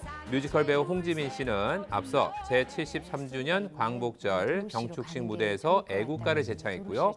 의병대장 김순호 지사의 후손인 배우 한수연 씨는 독립운동을 기리는 각종 활동을 인정받아 지난달 국가보훈처의 정책자문위원회에 위촉됐습니다. 학교 선배로서 하는 중고 맞아요? 김훈 작가의 장편 소설 하얼빈이 출간과 동시에 서점 판매량 1위를 차지했습니다. 지난 3일 정식 출간된 하얼빈은 최근 교보문고와 예스24가 각각 발표한 베스트셀러 목록에 1위로 이름을 올렸습니다. 이 책은 안중근 의사의 청년 시절이라는 소재와 작가의 인지도에 힘입어 예약 판매 단계부터 큰 관심을 받아왔는데요. 교보문고는 하얼빈의 구매자 중 남성이 여성보다 2배 가까이 많았고 특히 다른 소설책에 비해 60대 이상 연령층의 비중도 높았다고 밝혀 남성적 필체로 유명한 작가의 전작들이 하얼빈에 대한 기대감으로 이어졌다는 분석입니다. 광복절 연휴 극장가에선 할리우드 영화가 먼저 웃었습니다. 톰 크루즈의 탑건 매버릭이 활짝 웃은 이유 확인해 보시죠. 36년 만에 돌아온 탑건 시리즈가 760만 관객을 돌파하며 각종 기록을 새로 썼습니다. 영화진흥위원회 집계에 따르면 어제까지 탑건 매버릭의 누적 관객은 766만 명으로 그간 국내에서 개봉한 톰 크루즈의 모든 영화 중 최고 흥행작이 됐습니다. 또 올해 초 스파이더맨 노웨이 홈이 755만 명을 동원하며 세운 코로나19 팬데믹 이후 외국 영화 최다 관객 기록도 함께 갈아치웠습니다. 물론 현재 박스오피스 1위부터 3위까지의 순위는 모두 한국 영화들이 차지해 탑건 매버릭은 4위로 뒤를 잇고 있습니다. 하지만 이 영화가 6월 22일 개봉해 상영 9주째라는 걸 감안하면 지금의 성적도 놀라울 정도인데요. 이에 대해 영화계는 탑건 매버릭이 중장년층의 향수를 자극하면서도 실감나는 전투기 액션 장면으로 젊은 층까지 사로잡은 결과라 평가했습니다. 지금까지 문화광장이었습니다. 톡톡 지구촌입니다. 이탈리아 로마에서 인생 역전을 꿈꾸며 비밀리에 땅굴을 파던 도둑 일당이 되레 땅속에 묻혀서 목숨을 잃을 뻔한 사건이 일어났습니다. 이탈리아 로마 도심 한복판에서 대대적인 구조 작업이 벌어졌는데요. 잠시 후 무너진 도로 아래에서 들것에 실려 올라오는 남자. 마치 불의의 사고로 매몰된 작업 인부처럼 보이지만 사실 그는 은행 금고를 털기 위해 몰래 땅굴을 파던 중이었습니다. 이 남성을 포함한 은행 털이범 4명은 현지 시각 15일 이탈리아 공휴일인 성모 마리아 승천일을 거사일로 삼고 일주일 전부터 인근 상점을 임대한 뒤 은행 방향으로 땅굴을 파기 시작했는데요. 그러나 최근 내린 비로 지반이 약해지면서 땅굴 위 도로가 내려앉은 겁니다. 사고 직후 나머지 일당은 도로 정비 작업 중 매몰 사고가 일어났다는 거짓말로 소방당국에 구조를 요청했는데요. 하지만 곧이어 진행된 경찰 조사 과정에서 이들의 절도 전과 기록과 범행을 계획한 정황이 드러나게 된 겁니다. 이날 8시간 만에 구조된 남성은 우선 병원으로 이송됐고 로마 경찰은 나머지 일당 3명을 현장에서 체포한 뒤 사건 경위를 조사하고 있습니다. 튀르키예의 한 산간 지역에서 구조된 야생 곰 한 마리가 트럭 짐칸에 앉아 있는데요. 계속 비틀비틀 제대로 몸을 가누지 못하더니 아예 대자로 누워버립니다. 아무리 봐도 술에 만취한 것 같은 이 녀석. 조사 결과 인근 양봉장에서 일명 미치광이 꿀이라고 불리는 델리발을 너무 많이 훔쳐먹은 것으로 드러났습니다. 델리발은 튀르키예 북부 지역에서 소량 생산되는 희귀 꿀로 약으로 종종 쓰이지만 환각 성분이 들어있어서 과다 섭취할 경우 이 곰처럼 이상 증세가 나타나는데요. 다행히 제때 구조된 야생곰은 산림당국에 의해서 병원으로 이송됐고 현재 안정을 되찾아 며칠 안에 자연으로 방사될 예정입니다. 벨기에의 수도 브뤼셀의 심장부이자 세계적으로 손꼽히는 아름다운 광장인 글랑플라스. 이곳 바닥에 거대하고 화려한 무늬의 카페처럼 빈틈없이 깔아놓은 베고니아 꽃잎들이 사람들의 눈과 마음을 사로잡습니다. 세계적인 베고니아 생산국인 벨기에에서는 2년에 한 번씩 이 꽃이 만발하는 여름마다 플라워 카펫이라는 대형 꽃축제를 여는데요. 매회 각기 다른 주제에 맞춰서 100여 명의 자원봉사자가 수십만 송이의 베고니아로 광장 전체를 이렇게 수놓는다고 합니다. 특히 올해는 플라워 카펫 축제가 탄생한 지 50주년이 되는 해로 이를 기념하기 위해서 첫 번째 축제 당시에 선보였던 카펫 무늬에서 영감을 얻어서 이번 축제를 준비했는데요. 이날 6시간에 걸쳐서 완성된 플라워 카펫은 면적만 1680제곱미터에 달하며 여기에 사용된 베고니아 꽃의 양만 40만 송이에 넘는다고 합니다. 지금까지 톡톡 지구촌이었습니다. 네, 남해안 바다에 해파리떼가 몰려와서 어민들이 골치를 앓고 있습니다. 바닷물의 온도가 높아졌기 때문이라고 하는데요. 이렇게 해파리가 나타나면 물고기가 줄어들고 상품성도 떨어진다고 합니다. 어민들이 폭염 속에 해파리를 잡느라 애를 먹고 있습니다. 배수영 기자가 취재했습니다. 은빛 멸치로 가득 차야 할 그물이 텅 비었습니다. 끌어올린 그물에는 물렁물렁한 보름달 물 해파리만 가득합니다. 잡힌 고기들은 해파리에 쏘여 이미 해산 상태입니다. 없잖아요 지금. 아예 눈에 보여야 되는데 눈에 아예 없다니까. 150척에 이르는 고성지역 자망 어민들이 생선 대신 보름달 물 해파리 제거 작업에 모두 동원됐습니다. 전어잡이 철인데도 해파리 때문에 어획량이 절반으로 줄어든 데다 잡은 전어도 해파리에 쏘이면 90% 폐사에 조업을 할 수 없는 형편입니다. 보름달 물 해파리가 대량으로 출몰해가지고 이런 잡은 고기도 폐사가 더 많을 뿐더러 아예 어민들이 조업을 포기하고 지금 출하를 못하고 있는 실정입니다. 보름달 물 해파리가 주로 발생하는 7월 기준 경남 고성 지역 어획량은 피해가 적었던 2020년과 비교하면 지난해와 올해 모두 30% 안팎으로 줄어들었습니다. 고성군은 해파리 165톤을 수매하고 어선 23척을 동원해 해파리 제거 작업을 벌이고 있습니다. 올해는 165톤을 1차적으로 수매를 하였고 계속적으로 해파리가 발생하고 있기 때문에 관계기관과 전문기관과 함께 피해 방지를 위해서 대책을 수립하도록 하겠습니다. 지난 6월 21일 전북에서 경남 해역에 걸쳐 보름달 물 해파리 주의특보에 이어 지난 9일 고수온주의보까지 내려지면서 남해안 어민들의 실험이 커지고 있습니다. KBS 뉴스 배수영입니다. 스포츠 브리핑입니다. 프로야구에서는 일할 타자들의 간절함이 엿보였습니다. 롯데 신용수 선수는 홈런을 쏘아 올렸고 두산 백업 포수 안승환 선수는 우여곡절 끝에 적시타를 때려냈습니다. 허솔지 기자입니다.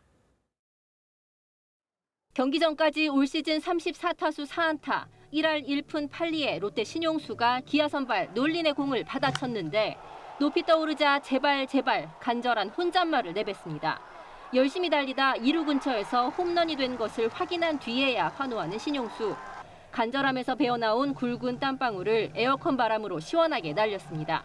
롯데는 5대1로 승리하며 기아전 5연패를 끊었습니다. 잠실에선 두산의 백업 포수 안승환이 절실했습니다. 올 시즌 3번째 선발 출전한 경기, 4회 2번째 타석에서 주심에게 무언가 강하게 이야기하는데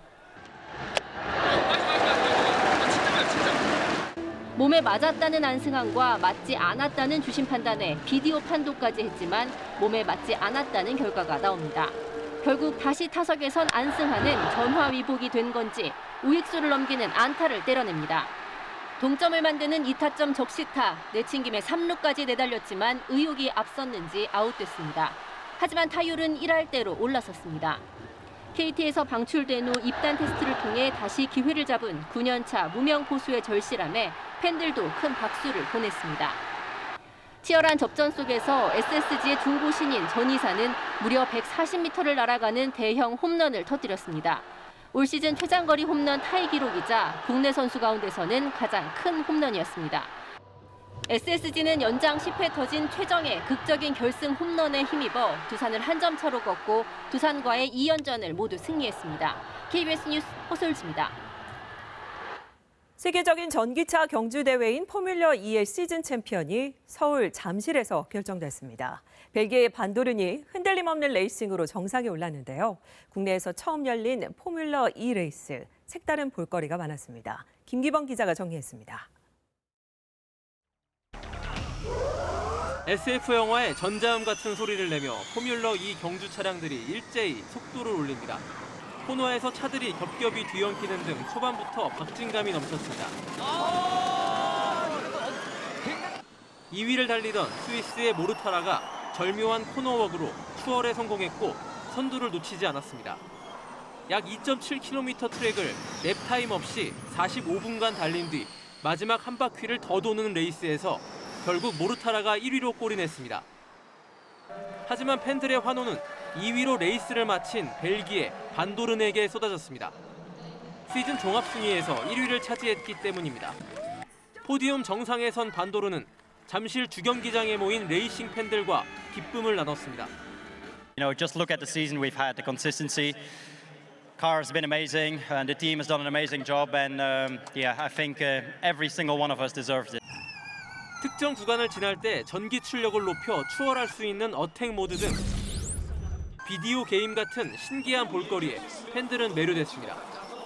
서울에서 통산 100번째 레이스를 치른 포뮬러 2 대회는 내년에는 광화문 광장 앞에서 열릴 계획입니다.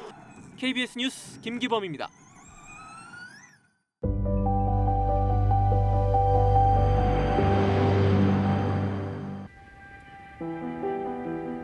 올해 광복절은 결의의 정성을 모아서 만들어진 독립기념관이 바로 오늘을 기해서 개관했기 때문에 특별한 의미로 맞게 되는 것 같습니다.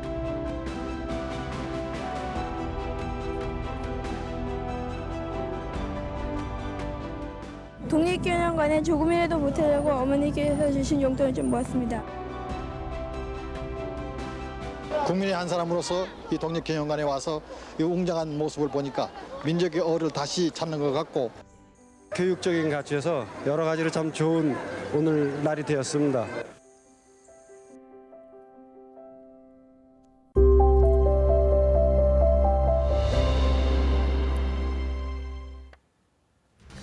오늘 오후부터 수도권과 강원도에 다시 시간당 50mm가 넘는 집중호우가 내리고 밤부터는 남부지방에서 비가 시작될 것으로 보입니다. 내일까지 경기 동부와 충청, 전북과 경북에 150mm 이상 비가 예상됩니다. 어제 새벽 시간당 110mm가 넘는 폭우가 쏟아진 충남 부여에선 2명이 실종됐습니다. 산사태가 마을을 덮치고 농작물 피해도 입었습니다. 미중 긴장이 고조된 가운데 미 의원 5명이 펠로시 하원 의장에 이어 다시 타이완을 방문했습니다. 중국은 타이완 해협에서 무력 시위를 이어가고 있습니다. 이준석 국민의힘 대표의 기자회견에 대해 당 안팎의 비판이 쏟아지자 이 대표가 강하게 응수하는 등 내용이 이어지고 있습니다. 반환점을 둔 더불어민주당 전당대회 전국 순회 경선과 1차 국민 여론조사에선 이재명 후보의 독주가 계속됐습니다. 오늘 8.15 광복절을 맞아 윤석열 대통령이 경축사에서 대북 정책과 한일 관계 계획 등을 밝힐 예정입니다. 광복군 17명의 유해가 광복 77년 만에 국민묘지에 안장됐습니다. 연휴 기간에도 곳곳에 기습폭우가 쏟아지면서 많은 피해를 남겼습니다. 요즘 비는 한번 내렸다 하면 폭우입니다. 오늘도 전국에 많은 비가 예보돼 있습니다. 추가 피해가 발생하지 않을까 걱정인데요. 먼저 기상센터 연결합니다. 최현미 캐스터, 오늘 기상 상황 자세히 전해주시죠.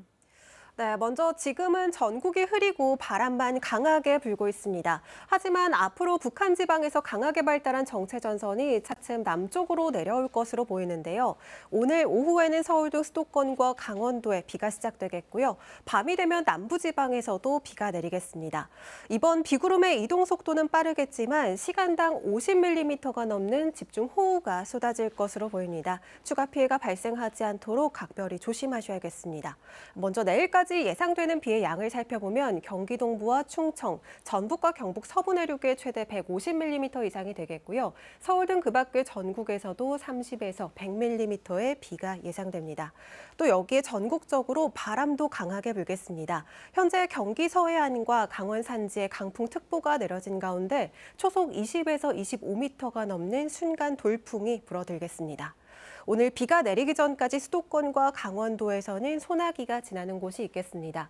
낮 동안에는 습도가 높아서 후텁지근하겠는데요. 오늘 서울의 낮 기온이 30도, 대전 31도, 대구 35도까지 치솟겠습니다. 바다의 물결은 서해상에 풍랑특보가 내려진 가운데 물결은 동해와 서해상에서 매우 거세게 일겠습니다. 이번 비는 수도권은 내일 새벽부터 그치기 시작하겠고 남부지방은 수요일 낮까지도 이어지는 곳이 있겠습니다. 지금까지 날씨 전해드렸습니다. 네, 거듭 말씀드리겠습니다. 오늘 오후엔 수도권 등 중부지방, 밤부터는 남부지방에도 비가 오겠습니다. 대비하시기 바랍니다. 충남 부여엔 어제 시간당 110mm가 넘는 폭우가 쏟아졌습니다. 피해가 속출했습니다. 충남 지역에서 2명이 실종되고 1명이 다쳤습니다. 산사태가 마을을 덮쳤고 수확을 앞둔 농작물들이 물에 잠겼습니다. 백상현 기자입니다. 마을 인근 산에서 쏟아진 흙더미에 축사가 완전히 무너져 내렸습니다. 집 안까지 흙탕물이 들이닥쳤습니다. 어제 새벽 충남 부여에 시간당 110mm가 넘는 폭우가 쏟아지면서 산사태가 일어나 마을을 덮친 겁니다. 불어난 물에 휩쓸려 떠내려가던 화물차는 다리 아래에 걸려 있습니다. 이 차에 타고 있던 50대 남성과 지인 등 2명이 119에 도움을 요청한 건 어제 새벽 1시 40분쯤입니다. 차가 물에 떠내려갈 것 같다는 신고가 접수돼 구조대가 출동했지만 다리 아래에서 발견한 차량 안에는 아무도 없었습니다. 경찰과 소방당국은 하천 하류에서 수색 작업을 벌이고 있습니다. 119 상황실에서는 차량 밖으로 대피할 것을 안내하였으나 요구주자 2명은 현재 연락 두절이 된 상태로 가로등 불빛도 없이 어두컴컴한 도로에 119 소방차가 서 있습니다. 어제 새벽 0시쯤 폭우 속에 수로를 정비하기 위해 나섰던 80대 노인이 빗길에 경운기가 옆으로 넘어지면서 다쳐 병원에서 치료를 받았습니다. 멜론을 재배하는 비닐하우스가 물에 잠겼습니다. 추석 대목에 맞춰 수확을 앞두고 있었던 농민들은 할 말을 잃었습니다. 이런 건 처음이라 그렇더라고요. 그래서 그래가지고 어떻게 감당할 수가 없잖아요. 지금 보다시피. 그젯밤과 어제 새벽 사이 충남권에 내린 폭우로 충남 부여에서 시설하우스 1,500여 동이 물에 잠기는 등 부여와 청양에서만 340만 제곱미터, 축구장 면적 470여 배에 이르는 농경지가 물에 잠겼습니다. KBS 뉴스 백상현입니다. 이뿐만이 아닙니다. 충남 부여에선 하천물이 넘치면서 주택, 상가 침수도 잇따랐습니다.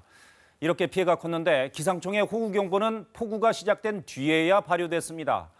미리 대비할 겨를도 없이 피해를 본 주민들은 분통을 터뜨리고 있습니다. 박지은 기자의 보도입니다. 흙탕물이 쏟아져 들어오고 순식간에 물이 차오르면서 충남 부여군 은산면 상가 일대가 물바다로 변했습니다. 순식간에 퍼붓는 비에 인근의 은산천이 갑자기 불어나면서 도로와 상가, 주택 곳곳이 침수됐습니다. 물 여르니까 막 다 떠내려가. 그러니 어떻게 여기로 식당으로 와보려니까 식당에도 막 세상에 물이 한가닥이니 올 수도 없어.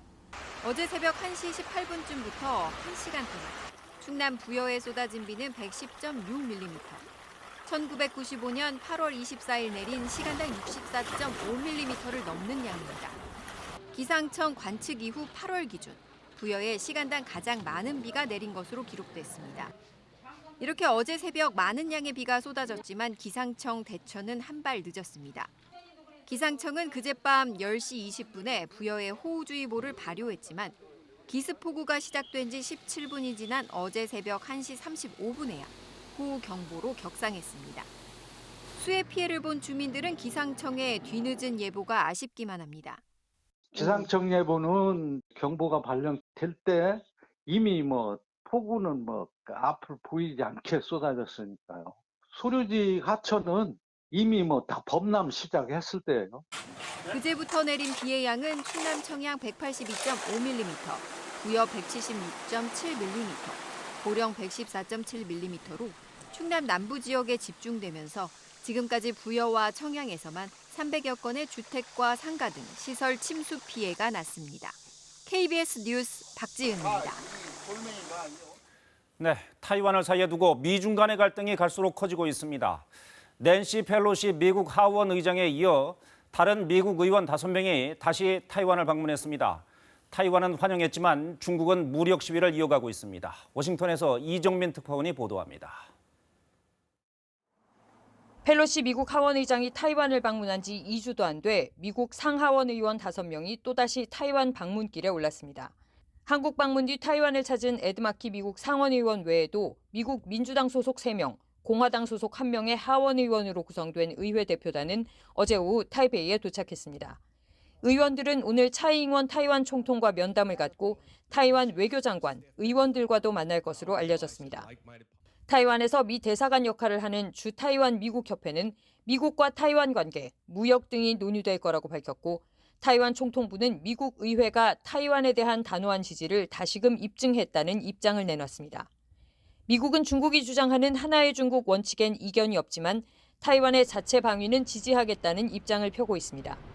중국은 타이완 해협에 대한 무력 시위를 이어갔습니다.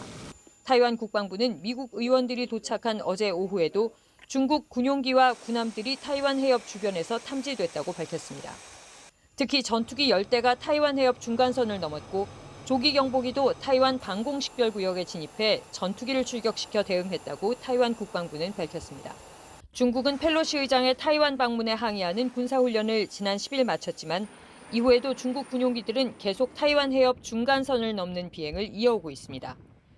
미국 주재 중국 대사관은 이번 방문은 미국이 타이완 해협의 안정을 원하지 않는다는 걸 입증한다고 거듭 비판했습니다. 워싱턴에서 KBS 뉴스 이정민입니다. 국민의힘에서는 이준석 대표의 주말 기자회견을 두고 폭풍이 이어졌습니다. 특히 이 대표가 겉과 속이 다르다는 뜻으로 양두구육이란 표현을 썼는데 이를 두고 당 안팎의 비판이 쏟아졌고 이 대표도 물러서지 않았습니다. 보도에 박경준 기자입니다. 눈물까지 보이며 윤석열 대통령과 이른바 윤핵관을 직격했던 이준석 대표. 돌이켜보면은 양의 머리를 흔들면서 개고기를 가장 열심히 팔았고 가장 잘 팔았던 사람은 바로 저였습니다. 그러면서 양두구육은 자책감 섞인 질책으로 특정인을 지칭한 게 아니라고 설명했습니다. 하지만 이 표현을 두고 당 안팎의 반발은 이어졌습니다. 대선 당시 공동선대위원장이었던 김기현 의원은 저는 개고기를 판 적도 양의 얼굴 탈을 쓰지도 않았다며 정면 반박했고 김미애 의원은 당대표였던 사람 입에서 대통령 후보를 개고기에 빗댄 건 결코 해선 안 될 망언이라 직격했습니다. 나경원 전 의원도 지나쳐도 많이 지나쳤다며 이 대표의 성상납 의혹을 재소환했습니다. 더 이상 눈물파리로 정치 사법적 위기를 극복하려 하지 말고 여권의 분란도 만들지 말라고 했습니다. 이 대표도 즉각 응수했습니다. 이철규 의원은 자기가 개냐고 발끈했는데 사자성어 자체를 이해 못한 것이다. 회견을 봤으면 대통령이 개고기라 생각할 수 없는데 다들 뭐에 쓴 건지 모르겠다며 이런 식의 대응이라면 사태는 해결되지 않는다고 했습니다. 내용이 확산하는 가운데 야당은 이 대표의 회견을 고리삼아 대여 공세를 이어갔습니다. 이준석 대표의 말이 사실이라면 참으로 우리는 배은망덕한 대통령을 모시고 있구나는 그런 한탄을 하게 됩니다. 이 대표가 오늘부터 방송 출연 등 본격적인 여론전을 예고한 가운데 내일 출범을 앞둔 국민의힘 비상대책위 위원 인선도 마무리 단계인 것으로 전해졌습니다. KBS 뉴스 박경준입니다. 어제 충청 지역 순회 경선으로 반환점을 둔 더불어민주당 당대표 경선에서 이재명 후보가 70% 넘는 득표율로 독주를 이어갔습니다. 권리당원이 아닌 국민 여론조사 결과도 처음으로 나왔는데요. 여기에서도 이변은 없었습니다. 조지현 기자입니다. 민주당 차기 지도부를 뽑기 위한 일정의 절반가량을 소화한 시점, 이재명 대세로는 한층 굳어졌습니다. 충청권 권리당원을 포함한 누적 득표에서 이재명 후보는 73.28%를 기록했습니다. 박용진 후보는 19.9%, 강훈식 후보는 6.83%를 얻는 데 그쳤습니다. 최종 결과에 12.5%가 반영되는 1차 국민 여론조사도 나왔는데 이 후보는 80%에 육박하는 득표율을 기록했습니다.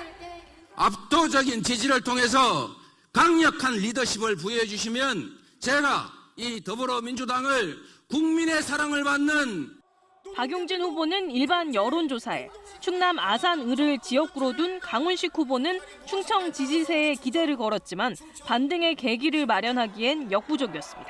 이변 없는 상황들이 계속 유지되고 있다 이렇게 보고요. 호남에서 심상치 않은 바람을 좀 만들어가기 위해서 노력하겠습니다. 득표율이 좀 더 높았더라면 좋은 선전의 결과를 만들어낼 수 있었다 이런 생각이 들고요. 앞으로도 열심히 하는 모습 보여드리겠습니다. 특히 국민 여론조사 결과가 당원 투표보다 더 큰 차이로 벌어지면서 박용진, 강훈식 두 후보의 단일화 동력도 떨어지는 분위기입니다. 함께 치러진 최고위원 경선에서도 친 이재명계 후보들 선전이 이어졌습니다. 친문계 고민정 의원이 2위를 지켰지만 친명계로 분류되는 정청래, 장경태, 서영교, 박찬대 의원 4명이 당선권인 5위 안에 들어갔습니다. 오는 28일 전국 대의원 대회 때까지 민주당은 이제 호남과 서울 경기 지역 경선만을 남겨두게 됐습니다. KBS 뉴스 조지현입니다. 일제 항거하다 순국한 광복군 17명의 유해가 광복 77년 만에 국립묘지에 안장됐습니다. 윤석열 대통령은 조국 독립을 위해 쓰러져간 영웅을 끝까지 기억하고 책임 있게 예우하겠다고 약속했습니다. 윤 대통령은 또 오늘 광복절 경축사를 통해서 대북 정책과 한일 관계 구상 등을 밝힙니다. 보도에 박민철 기자입니다. 빛바랜 사진 속 결의에 찬 얼굴들. 1940년 9월 대한민국 임시정부의 거점 중국 충칭에서 창설된 한국 광복군입니다. 우리나라 최초의 국군으로 먼 이국 땅에서 젊음과 목숨을 바쳤습니다. 이들 가운데 17명의 영현은 서울 수유리 합동묘소에 잠들어 있었습니다. 대부분 20대 꽃다운 나이에 순국해 돌봐줄 후손이 없는 선열들입니다. 세월이 지나다 보니까 너무 잊혀지는 게 안타까웠고 주위에다가 또 광복군 얘기를 하면 아는 사람들이 거의 없습니다. 광복 77주년을 맞아 정부는 애국선열 17위를 국립묘지에 안장하기로 결정하고 합동 봉송식을 거행했습니다. 윤석열 대통령은 선열 17위의 이름을 하나하나 호명하며 무명의 희생과 헌신도 국가의 이름으로 끝까지 챙기고 기억하겠다고 밝혔습니다. 우리가 누리고 있는 자유는 독립을 위해 자신의 목숨을 초계처럼 던진 열사들의 희생 덕분이라며 책임 있는 예우를 약속했습니다. 조국의 독립을 위해 이름도 남김없이 쓰러져갔던 영웅들을 우리 모두 끝까지 기억해야 합니다. 봉송식 뒤 선열 17위 영현은 국방부 의장대와 경찰 호위 속에 대전 현충원으로 이동해 영면에 들었습니다. 윤 대통령은 광복군 출신 김영관 애국지사의 자택도 방문해 희생과 헌신에 대한 감사의 마음을 전했습니다. 광복절을 앞두고 보훈 행보를 이어간 윤 대통령은 오늘 광복절 경축사를 통해 대북 정책과 한일 관계에 대한 미래 비전을 발표할 계획입니다. 향후 국정 운영 구상도 함께 담길 것으로 보입니다. KBS 뉴스 박민철입니다.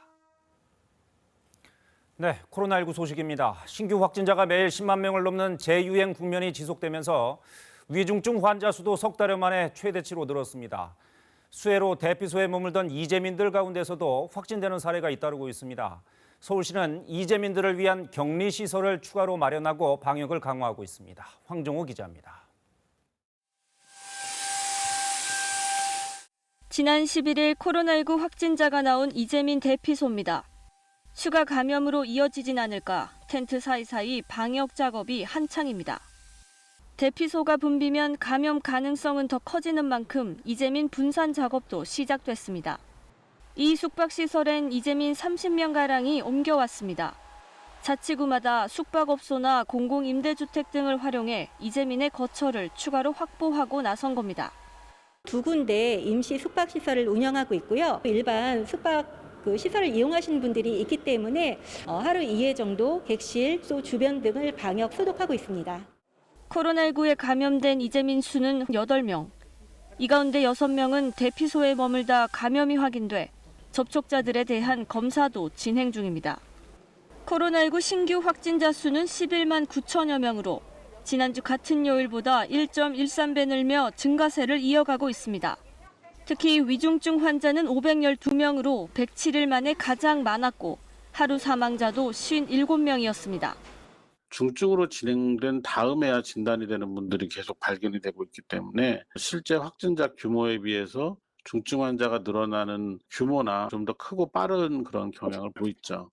전문가들은 연휴와 폭우의 영향으로 증상이 있는데도 검사를 미루는 사람이 상당할 것으로 보고 있습니다. 이달 중 하루 확진자가 20만 명에 이를 것으로 예측했던 방역당국은 연휴가 끝나는 대로 휴가철 영향을 반영한 새로운 예측치를 발표할 계획입니다. KBS 뉴스 황정호입니다.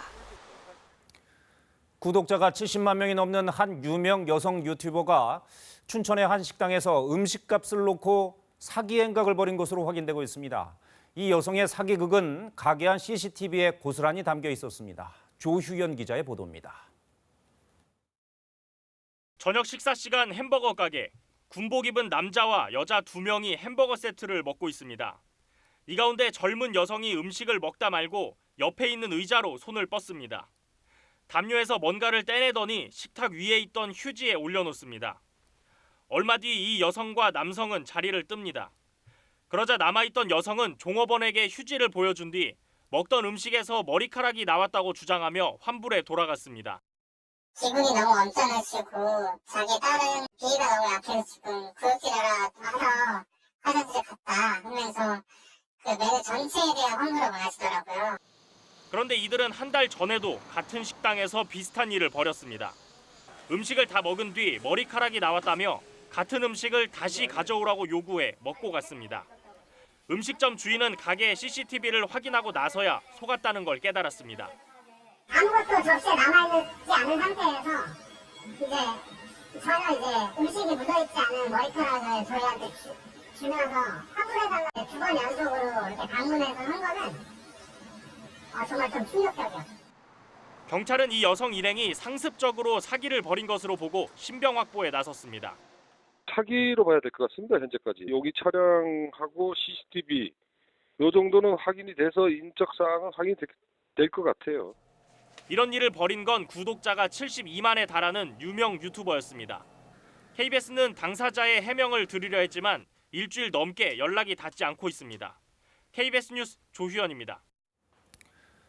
서울 강남 한복판에 있는 봉은사 앞에서 부당하게 해고를 당했다며 1인 시위를 하던 전 직원을 승려들이 나와서 폭행하는 일이 벌어졌습니다. 폭력을 휘두른 승려는 자신도 폭행당했다고 주장하고 있습니다. 정혜주 기자가 취재했습니다. 어제 오전 서울 삼성동 봉은사 앞. 일요법회를 앞두고 연불 소리가 들리는 가운데 승려들이 한 남성을 밀칩니다. 현장에 있던 경찰과 다른 이들이 한 승려를 말렸더니 이번엔 다른 승려가 나와 발길질합니다. 싸움이 잦아드는가 싶더니 이번에는 양동이를 들고 와 바가지로 오물을 뿌리기도 합니다. 승려들과 몸싸움을 벌인 사람은 2월 말 종단을 비난했다는 이유로 조계종에서 해고당한 노조원 박정규 씨. 지난달부터 일요일마다 봉은사 앞에서 1인 시위를 해왔는데 시위를 시작하려 하자 승려들이 갑자기 제지했다고 했습니다. 근데 갑자기 피켓을 뺏으면서 막 소리 지르고 밀쳐내고 그랬죠. 일주문 바깥으로. 도로까지 막 쫓아와서 서너 번 인분을 막 뿌렸죠. 박 씨는 지난 5월 서울지방노동위원회로부터 부당해고 구제 결정을 받았지만 조계종은 재심을 신청한 상태입니다. 조계종 측은 박 씨 등 노조가 주장하는 내용은 근거 없는 비난이라며 폭력을 쓴 사건에 대해선 사실관계 확인 후 후속 조치를 하겠다고 밝혔습니다. 소동 직후 파출소에 잡혀온 승려 A씨는 자신도 폭행을 당했다며 병원에 가겠다고 해 풀려났습니다. 경찰은 조만간 A씨와 박 씨 등을 불러 사건 경위 등을 조사할 계획입니다. KBS 뉴스 정혜주입니다. 서울 용산구에서 납치 시도가 있었다는 신고가 접수돼 경찰이 수사 중입니다.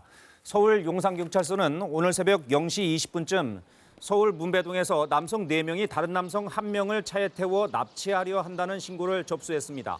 목격자의 신고를 받고 출동한 경찰은 사건과 관련된 남성 1명을 찾아 조사하는 한편 다른 남성들을 쫓고 있습니다.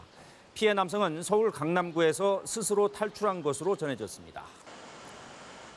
KBS가 매년 광복절을 앞두고 국민 통일의식을 조사합니다. 그 결과 응답자 80%가량이 북한 정권에 반감을 느낀다고 답했습니다. 그리고 북핵 문제 전망에 대해서도 부정적인 의견이 압도적으로 많았습니다. 보도에 송영석 기자입니다.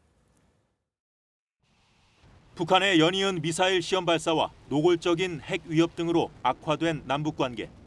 이를 반영하듯 북한 정권에 대해 반감을 느낀다는 응답이 78.1%나 나왔습니다. 호감을 느낀다는 응답은 2.7%에 불과했습니다. 특히 매우 반감을 느낀다는 응답이 최근 2년 동안 계속 증가했습니다. 통일의 필요성에 대해선 큰 부담만 없다면 통일되는 게 좋다 51.7%, 반드시 통일돼야 한다는 16.6%였습니다. 상당 기간 공존 상태 유지 18.4%, 통일되지 않는 편이 낫다는 응답은 13.4%였습니다. 통일의 선결 과제를 택해달라는 질문엔 북핵 문제 해결을 꼽은 응답이 가장 많았고 경제 교류 협력, 군사적 신뢰 구축 등의 순이었습니다. 북핵 문제에 대한 전망도 물었는데 부정적으로 보는 응답자가 85.5%로 압도적이었습니다. 최근 안보 상황에 대한 평가는 70.2%가 불안하다고 답해 지난해보다 14.1%포인트나 증가했습니다. 정부가 가장 중시해야 할 대북 정책으로는 비핵화를 위한 외교적 노력이 가장 많았고 경제 교류 협력, 이산가족 상봉 등의 순이었습니다. 남북 정상회담은 개최할 필요가 있다는 응답이 필요 없다는 응답보다 4배 이상 많았습니다. 남북 간 긴장이 고조되는 국면에서 북한 정권에 대한 반감도 커지고 있지만 안보 불안감에 대화가 필요하다는 인식도 공존하고 있는 걸로 보여집니다. 이번 조사는 KBS 공영미디어연구소가 전국 만 19살 이상 남녀 1,653명을 대상으로 지난달 27일부터 엿새간 인터넷 설문조사로 진행했으며 응답률은 11.1%, 표본오차는 95% 신뢰 수준의 플러스 마이너스 2.4%포인트입니다. KBS 뉴스 송영석입니다. 다시 집중호우에 대비하셔야겠습니다. 지금은 전국이 흐린 날씨를 보이고 있지만 앞으로 북한 지방에서 강하게 발달한 정체전선이 차츰 남쪽으로 내려오겠는데요. 오늘 오후에는 수도권과 강원도에서 비가 시작되겠고 밤이 되면 남부지방에서도 비가 내리겠습니다. 이번 비는 비구름의 이동 속도는 빠르겠지만 시간당 50mm가 넘는 집중호우가 쏟아지겠습니다.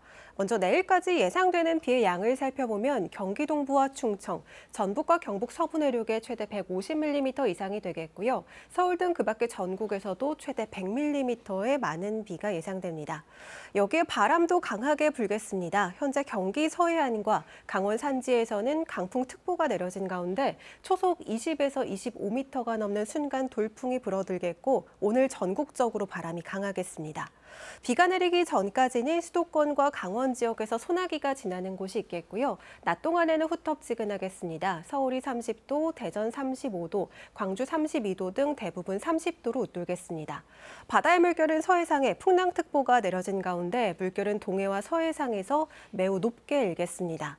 이번 비는 수도권은 내일 새벽부터 그치기 시작하겠고요. 남부지방은 수요일 낮까지도 이어지는 곳이 있겠습니다. 날씨 전해드렸습니다.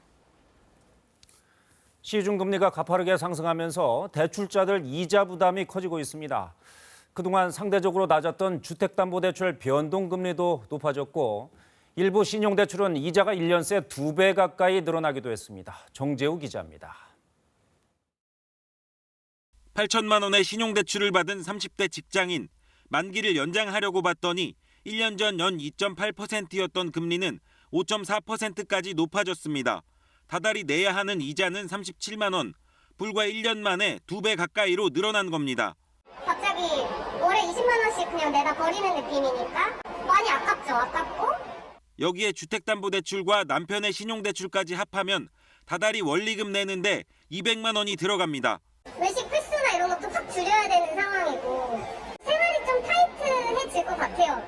한국은행의 기준금리가 가파르게 인상되면서 시중금리도 급등하고 있기 때문입니다. 특히 신용대출 금리의 상승세가 두드러져 신규 대출 금리가 6%로 9년 만에 최고치를 기록했습니다. 주택담보대출자도 부담이 크게 늘어나긴 마찬가지입니다.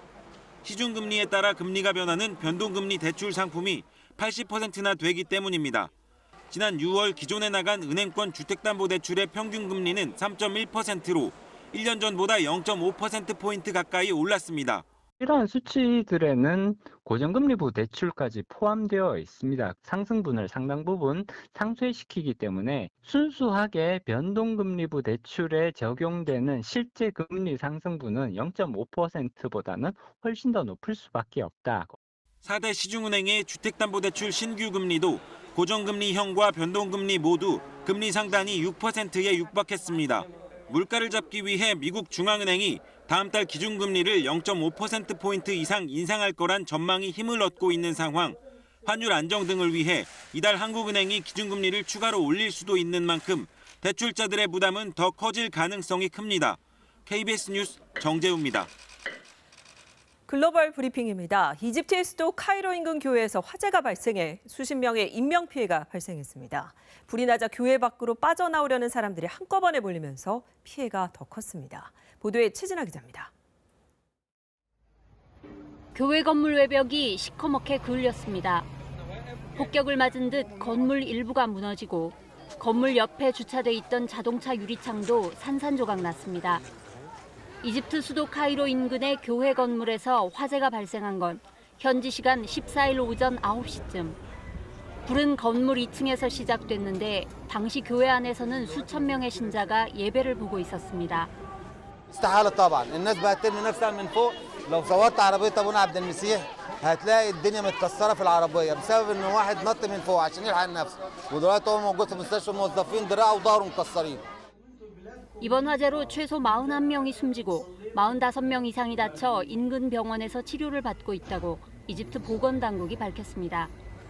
불이 나자 엄청난 양의 연기와 유독가스가 발생했고 이를 피해 건물 밖으로 나오려는 사람들이 한꺼번에 건물 입구로 몰리면서 인명피해가 더 커진 것으로 전해졌습니다.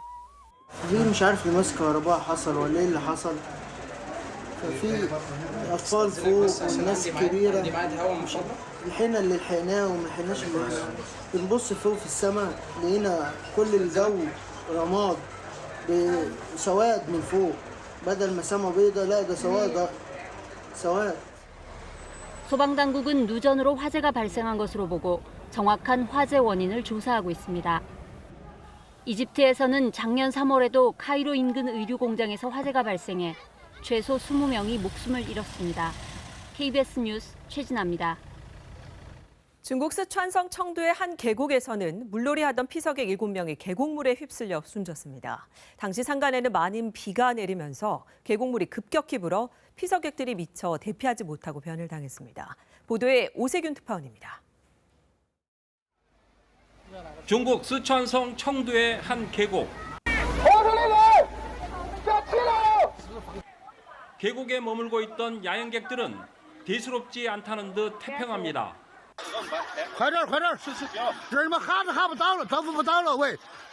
이렇게 대피령이 떨어진 지 1시간 뒤 조용하던 계곡에 급격히 물이 불어납니다. 야영객들은 그때서야 부랴부랴 대피하기 시작합니다. 순식간에 불어난 계곡물은 모든 것을 집어삼키고 맹렬한 기세로 하류로 내려갑니다. 미처 대피하지 못한 아버지는 아이를 꼭 껴안고 한동안 계곡물에 고립됐다가 그대로 휩쓸립니다. 이 홍수로 지금까지 7명이 숨지고 3명이 다쳤습니다.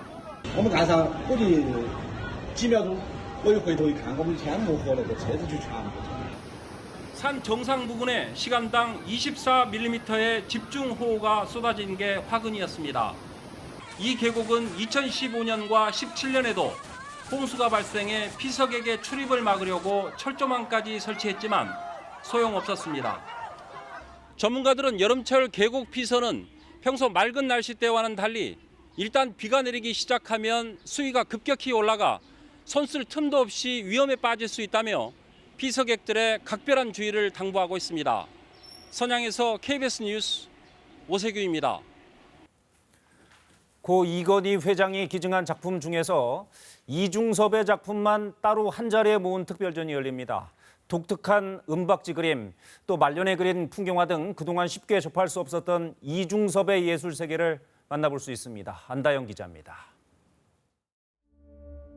한 손엔 붓, 다른 손엔 팔레트를 든 남자가 가족을 그리고 있습니다. 자세히 보니 그림 그리는 남자와 가족 중의 남자에게 똑같이 콧수염이 나 있습니다. 화가 이중섭 자신을 표현한 겁니다.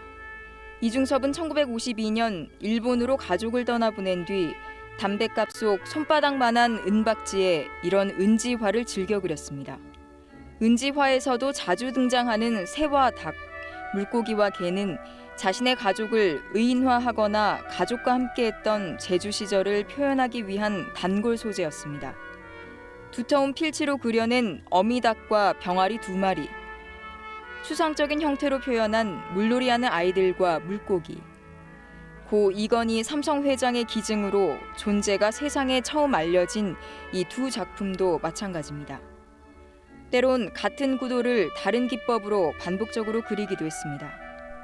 두 그림은 제주에서 함께 살았던 시절을 회상하며 일본에 있는 두 아들에게 각각 보내준 겁니다. 이런 1950년대 작품들과 달리 1940년대에는 주로 연필화와 엽사화를 그렸습니다. 이때 작업이 화가의 전성기를 여는 밑거름이 됐고 1956년 생을 마감하기 전에 그린 풍경화에도 영향을 줬습니다. 표면적으로는 꽤나 다르게 보이기도 하지만 실제로 그 안에 그려져 있는 도상들이나 실험적인 기법 같은 것들을 보시면 50년대하고 40년대가 하나로 이어진다는 것들도 확인할 수 있습니다. 고 이건희 회장이 생전에 수집한 이중섭 작품 80여 점을 통해 화가의 빛나는 예술 세계를 더 깊이 만날 수 있습니다. KBS 뉴스 안다영입니다.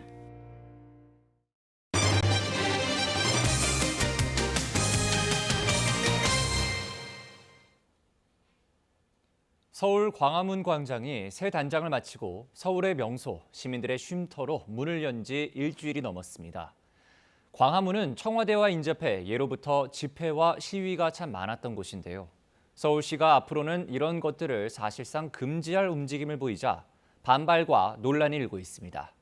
김혜주 기자가 취재했습니다. 분수에서 뛰노는 아이들, 나무 아래 쉬는 어른들. 휴식 공간으로서의 광화문은 손색이 없어 보입니다. 더운데 여기서 노니까 좋았어요. 더워요.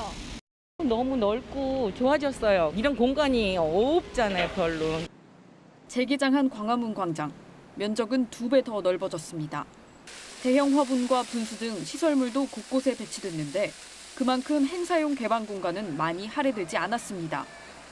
광장을 통틀어 딱 2곳에서만 행사를 열 수 있게 지정됐습니다. 비슷한 분위기의 서울광장과 비교해봐도 행사 관련 조례는 다릅니다. 서울광장은 사용 목적에 공익 행사와 집회 시위도 포함시켰지만 광화문 광장은 건전한 여가 선용과 문화활동 등으로만 쓰임새를 제한했습니다.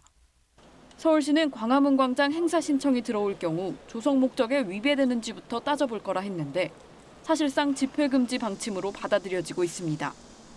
문화행사로 신청을 했다가 집회 시위로 변질이 돼서 더 문제가 되는 건 그게 그런 변질된 행사들이 소음과 통행 방해가 많았다는 거예요. 현행 집회시위법은 허가가 아닌 신고제를 원칙으로 합니다. 대통령실 앞이라도 집회를 무작정 막지 못하는 이유입니다. 그런데 지자체가 하위 법규인 조례를 근거로 집회 허가권을 행사한다며 시민단체들은 반발하고 있습니다. 집회를 금지하려는 시도 자체가 위헌적 요소가 있고요. 집회 신청을 한 단체나 이런 데를 임의적으로 검열을 하게 되는 결과가 되니까. 특히 서울시가 집회 행사를 선별적으로 허용할 경우 왜 누군 되고 누군 안 되냐는 논란까지 뒤따를 소지가 있습니다. KBS 뉴스 김혜주입니다. 남해안 바다가 30도 가까운 고수온에 이르자 몰려든 해파리 때문에 어민들이 골치를 앓고 있습니다. 해파리가 나타나면 물고기 떼가 사라지는 데다가 고기들이 상품성을 잃게 돼 어민들은 폭염 속에 해파리를 잡느라 애를 쓰고 있습니다. 배수영 기자의 보도입니다. 은빛 멸치로 가득 차야 할 그물이 텅 비었습니다. 끌어올린 그물에는 물렁물렁한 보름달 물 해파리만 가득합니다. 잡힌 고기들은 해파리에 쏘여 이미 퇴사한 상태입니다. 없잖아요 지금. 아예 눈에 보여야 되는데 눈에 아예 없다니까. 150척에 이르는 고성지역 자망 어민들이 생선 대신 보름달 물 해파리 제거 작업에 모두 동원됐습니다. 전어잡이 철인데도 해파리 때문에 어획량이 절반으로 줄어든 데다 잡은 전어도 해파리에 쏘이면 90% 폐사에 조업을 할 수 없는 형편입니다. 보름달 물 해파리가 대량으로 출몰해가지고 이런 잡은 고기도 폐사가 더 많을 뿐더러 아예 어민들이 조업을 포기하고 지금 출하를 못하고 있는 실정입니다. 보름달 물 해파리가 주로 발생하는 7월 기준 경남 고성 지역 어획량은 피해가 적었던 2020년과 비교하면 지난해와 올해 모두 30% 안팎으로 줄어들었습니다. 고성군은 해파리 165톤을 수매하고 어선 23척을 동원해 해파리 제거 작업을 벌이고 있습니다. 올해는 165톤을 1차적으로 수매를 하였고 계속적으로 해파리가 발생하고 있기 때문에 관계기관과 전문기관과 함께 피해 방지를 위해서 대책을 수립하도록 하겠습니다. 지난 6월 21일 전북에서 경남 해역에 걸쳐 보름달 물 해파리 주의특보에 이어 지난 9일 고수온주의보까지 내려지면서 남해안 어민들의 실험이 커지고 있습니다. KBS 뉴스 배수영입니다. 길고 긴 무더위에 지친 분들께 조금이나마 가슴 시원해지는 남극 사진을 소개해드립니다. 때 묻지 않은 자연이 빚은 신비로운 남극 풍경을 함께 만나보시죠. 김석 기자가 전해드립니다. 바다 위로 웅장한 모습을 드러낸 얼음 피라미드. 조개 껍데기를 깎아놓은 듯 놀라운 광경. 해 뜨는 시간이 선물한 빙하의 모습. 신비롭기 그지없습니다. 오직 지구 끝의 땅 남극에서만 만날 수 있는 때묻지 않은 대자연의 풍경입니다. 어느 날 우연히 본 남극 사진에 자석처럼 끌려 카메라를 메고 남극으로 달려간 이명균 작가. 남미 아르헨티나의 최남단 항구 우슈아이에서 100길로 꼬박 48시간. 사나운 바다를 뚫고 지독한 뱃멀미를 견디며 마침내 다다른 남극의 자연. 그 숨막히는 아름다움에 단숨에 매료됐습니다. 정말 퓨리티, 아무 그 오염된 게 들어가 있지 않는 순수 그 자체 같아요. 그게 이제 몇천 년 동안 압축됐잖아요, 이게. 그래서 그 속에서 푸른 빛이 나오는 거거든요. 그렇게 사진으로 담아낸 남극의 첫 모습. 그날의 기억은 지금도 잊을 수가 없습니다. 조금 흔들렸습니다, 사실은. 흔들렸는데도 제가 처음 받는 그 아이스버그 이게 내가 너무 감동적이라서. 남극이 아니면 볼 수 없는 놀라운 풍경들. 그 감동을 잊지 못해 결국 4번이나 남극을 다녀왔고 그때마다 매번 다른 신비로운 모습을 보여주는 자연을 사진에 담았습니다. 너무너무 좋아요. 그래서 가만히 이렇게 눈 감고 있으면은 야, 여기가 정말 지상천국이다. 그러니까 또 가고 싶고 또 가고 싶고. 4차례 남극 여행에서 찍은 사진 수천 장 가운데 고르고 골라 선보이는 작품들. 긴 무더위에 지친 이들에게 휴식 같은 시간을 선물합니다. KBS 뉴스 김석입니다.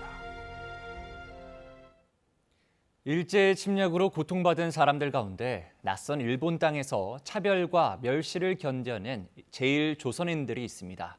이들의 파란만장한 삶을 담아 세계적인 베스트셀러가 된 소설 파친코의 이민진 작가를 만나 얘기를 들어봤습니다. 이 밖에 새로 나온 책들을 김태영 기자가 소개합니다. 일제강점기 부산 영도에서 오사카로 삶의 터전을 옮기게 된 선자. 멸시를 견뎌내고 차별을 감당해야 했습니다.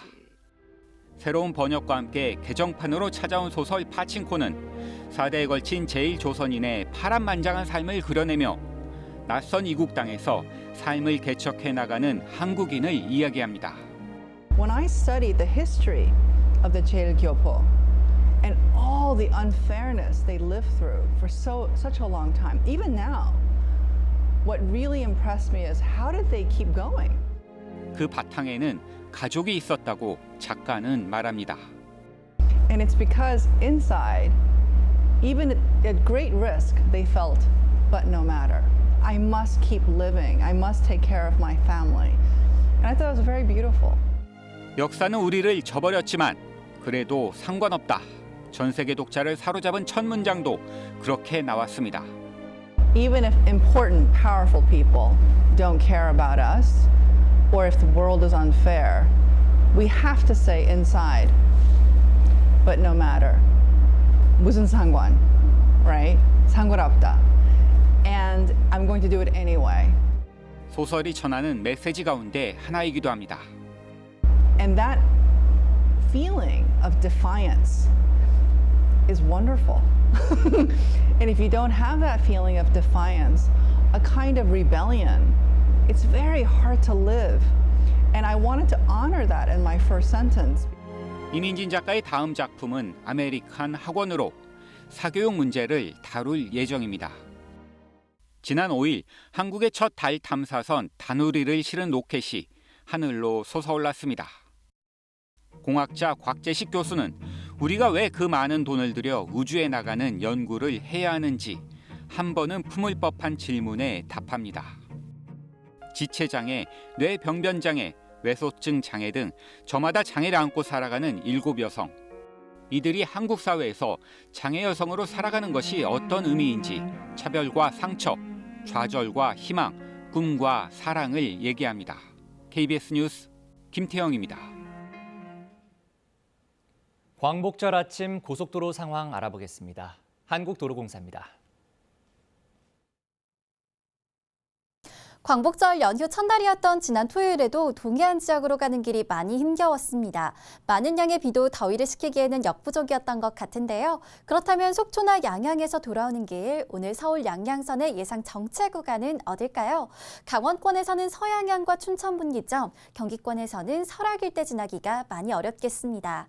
그래도 지금은 막히는 곳이 없어서 요금소 기준 양양에서 남양주까지는 1시간 50분 정도면 충분하겠고요. 영동선 인천 쪽으로도 정체 구간은 없습니다. 다만 신갈에서 호법 사이로는 휴일 버스 전용 차로제가 시행됐으니까 잘 지켜주시기 바랍니다. 경부선도 양방향으로 신탄진에서 한남대교 남단 사이로 휴일 버스 전용 차로제가 시행됐죠. 이것만 지켜주신다면 시구간인 잠원 일대에서도 제속도 충분히 내면서 이동 가능하겠고요. 서해안고속도로 서울 쪽으로도 정체 구간 확인되지 않습니다. 전좌석 안전띠 착용 잘해주시고요. 고속도로 교통방송이었습니다.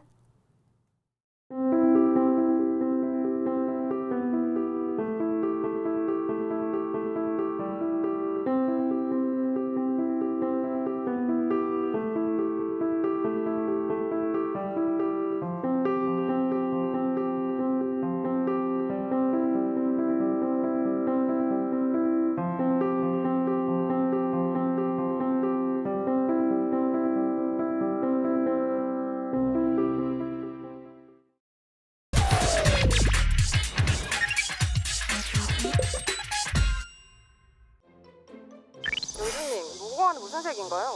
무궁화요? 당연히 분홍색이죠.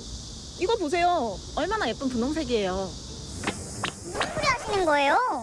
여러분, 제가 무궁화예요. 무궁화로 안 보이시나요? 야, 네가 무슨 무궁화야? 나 무궁화야! 하지 마. 나 거짓말쟁이야! 나 원더라고! 난데없이 난입한 이 노란색 꽃. 자기가 진짜 무궁화라고 주장하는데요. 아니 애국가만 봐도 1절, 2절, 3절, 4절 전부 분홍색 무궁화만 나오는데 이 노란 꽃 진짜 정체가 뭘까요? 일단 인터넷에서 좀 찾아봤는데요. 엥? 이거 저만 몰랐던 건가요? 박사님, 이거 진짜 무궁화 맞나요? 네, 맞습니다. 우리가 보고 있는 무궁화도 황금도 무궁화 속 식물입니다. 이게 딱 맞는 워딩이에요. 그러고 보니 색깔 말고 모양만 보면 우리가 아는 무궁화랑 꽤 닮은 것 같기도 한데요. 이 무궁화, 학교마다 꼭 심어져 있던 우리나라를 상징하는 꽃이죠. 그런데 사실은 분홍색, 하얀색, 붉은색 무궁화부터 오늘의 주인공 노랑 무궁화까지 무궁화 속에 속하는 서로 다른 종들입니다. 여기 히비스커스라는 말 왠지 익숙하지 않나요? 맞아요. 카페에서 볼 수 있는 붉은색 차. 이게 바로 무궁화 속의 한 종인 히비스커스 사다리파를 우려낸 거라고 해요. 와, 이렇게 보니 무궁화 유니버스 엄청난데요? 그런데 이 노랑 무궁화가 특별한 이유, 바로 수백 종의 무궁화 중에 유일하게 우리나라 자생종이기 때문입니다. 자생종이란 우리나라 야생에서 원래부터 살고 있었다는 뜻으로 쉽게 말하면 원산지라고 볼 수 있고요. 반대로 우리가 아는 무궁화는 밖에서 들여와서 키우기 시작한 재배종이래요. 우리 황근은 제주도하고 전라남도 완도군, 고흥군 이렇게 사실 남쪽 지방에 되게 모여 있어요. 아, 이게 아마도 추운 데서 잘 자라지 못하는구나 라고 바로 알 수 있는 얘기들이에요. 우리나라 남쪽 바닷가 그리고 일본과 대만에서 자생하는 노랑 무궁화. 그러면 자생종인 노랑 무궁화를 두고 왜 외래종인 분홍색, 흰색 무궁화가 국화로 여겨지는 걸까요? 일단 무궁화는 한반도 전역에서 자라고 또 어렸을 때부터 저희가 국화를 배우면서 컸잖아요. 그렇기 때문에 무궁화 하면 분홍색이나 흰색 무궁화를 생각하는 게 너무 당연하다고 생각해요. 특히 황근은 중부지방에서 자라지 않죠. 그래서 황근보다는 훨씬 더 많은 재배식물인 무궁화가 더 익숙한 거고. 남부지방 극히 일부에서 자라서 사람들에게 낯설었던 노랑 무궁화. 그나마도 해안가 개발로 서식지가 파괴되면서 1990년대엔 멸종위기종으로 지정됐다고 해요. 최종의 목표는 멸종에서 벗어나는 거잖아요. 황금 같은 경우에는 지정하고 나서 계속 복원이 되면서 꾸준히 증가해서 10배 이상 늘었죠. 2000년대 들어 노랑무궁화를 꾸준히 복원해온 결과 이제는 인간의 개입 없이도 멸종하지 않을 단계까지 회복됐다네요. 그래서 올해 안엔 노랑무궁화가 멸종위기종에서 지정 해제될 가능성이 높대요. 마침 지금이 딱 개화 시기라는데 그럼 지금 제주도 가면 노랑무궁화 볼 수 있는 건가요? 예전에는 귀했었는데 지금은 많이 개체가 늘었습니다. 그래서 제주도 해안도로나 뭐 서학산 같은데 이렇게 해안가를 돌아다니다 보면 노란색 꽃이 보입니다. 그게 황근이라 생각하시면 됩니다. 아, 그럼 혹시 제주도 가면 노랑 무궁화랑 인증샷 찍어도 되나요? 아니, 자연스럽게 이게 해안도로 변에 있으니까 훼손을 안 한다는 전제 조건에 이렇게 충분히 사진 찍고 이렇게 즐길 수 있을 것 같습니다. 조금은 낯설지만 볼수록 매력 있는 노랑 무궁화. 사연을 알고 보니 우리나라에서 자기가 원조라고 주장하는 마음도 조금은 이해가 가지 않나요? 앞으로 남쪽 지방 여행 갔다가 노랑무궁화 발견하면 뭐구나 노랑무궁화 반갑게 인사하자고요. 노랑무궁화야 오래오래 잘 살아라.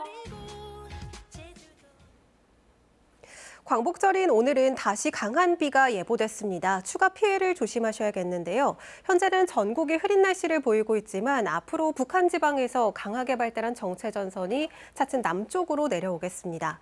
오늘 오후에는 서울 등 수도권과 강원도에 비가 시작되겠고요. 밤이 되면 남부지방에서도 비가 내릴 텐데요. 비구름의 이동 속도는 빠르겠지만 시간당 50mm가 넘는 집중호우가 쏟아지겠습니다. 내일까지 예상되는 비의 양은 경기 동부와 충청, 전북과 경북 서부 내륙에 최대 150mm 이상이 되겠고요. 서울 등 그 밖의 전국에서도 100mm의 많은 비가 내리겠습니다. 여기에 바람도 강하게 불겠습니다. 현재 경기 서해안과 강원 산지에 강풍특보가 내려진 가운데 초속 20에서 25m가 넘는 순간 돌풍이 불겠습니다. 날아갈 수 있는 시설물은 단단히 고정해 주셔야겠습니다. 오늘 비가 내리기 전까지 수도권과 강원 지역에서는 소나기가 지나겠고요. 낮 동안에는 대부분 30도로 웃돌겠습니다. 서울이 30도, 대구 35도, 대전 31도가 되겠습니다. 바다의 물결은 동해와 서해상에서 물결이 매우 거세게 일겠습니다. 수도권의 비는 내일 새벽에 그치기 시작하겠고요. 남부지방은 수요일 낮까지도 이어지는 곳이 있겠습니다. 지금까지 날씨 전해드렸습니다. 광복절 월요일 아침 KBS 뉴스광장 마칩니다. 시청해주신 여러분 고맙습니다.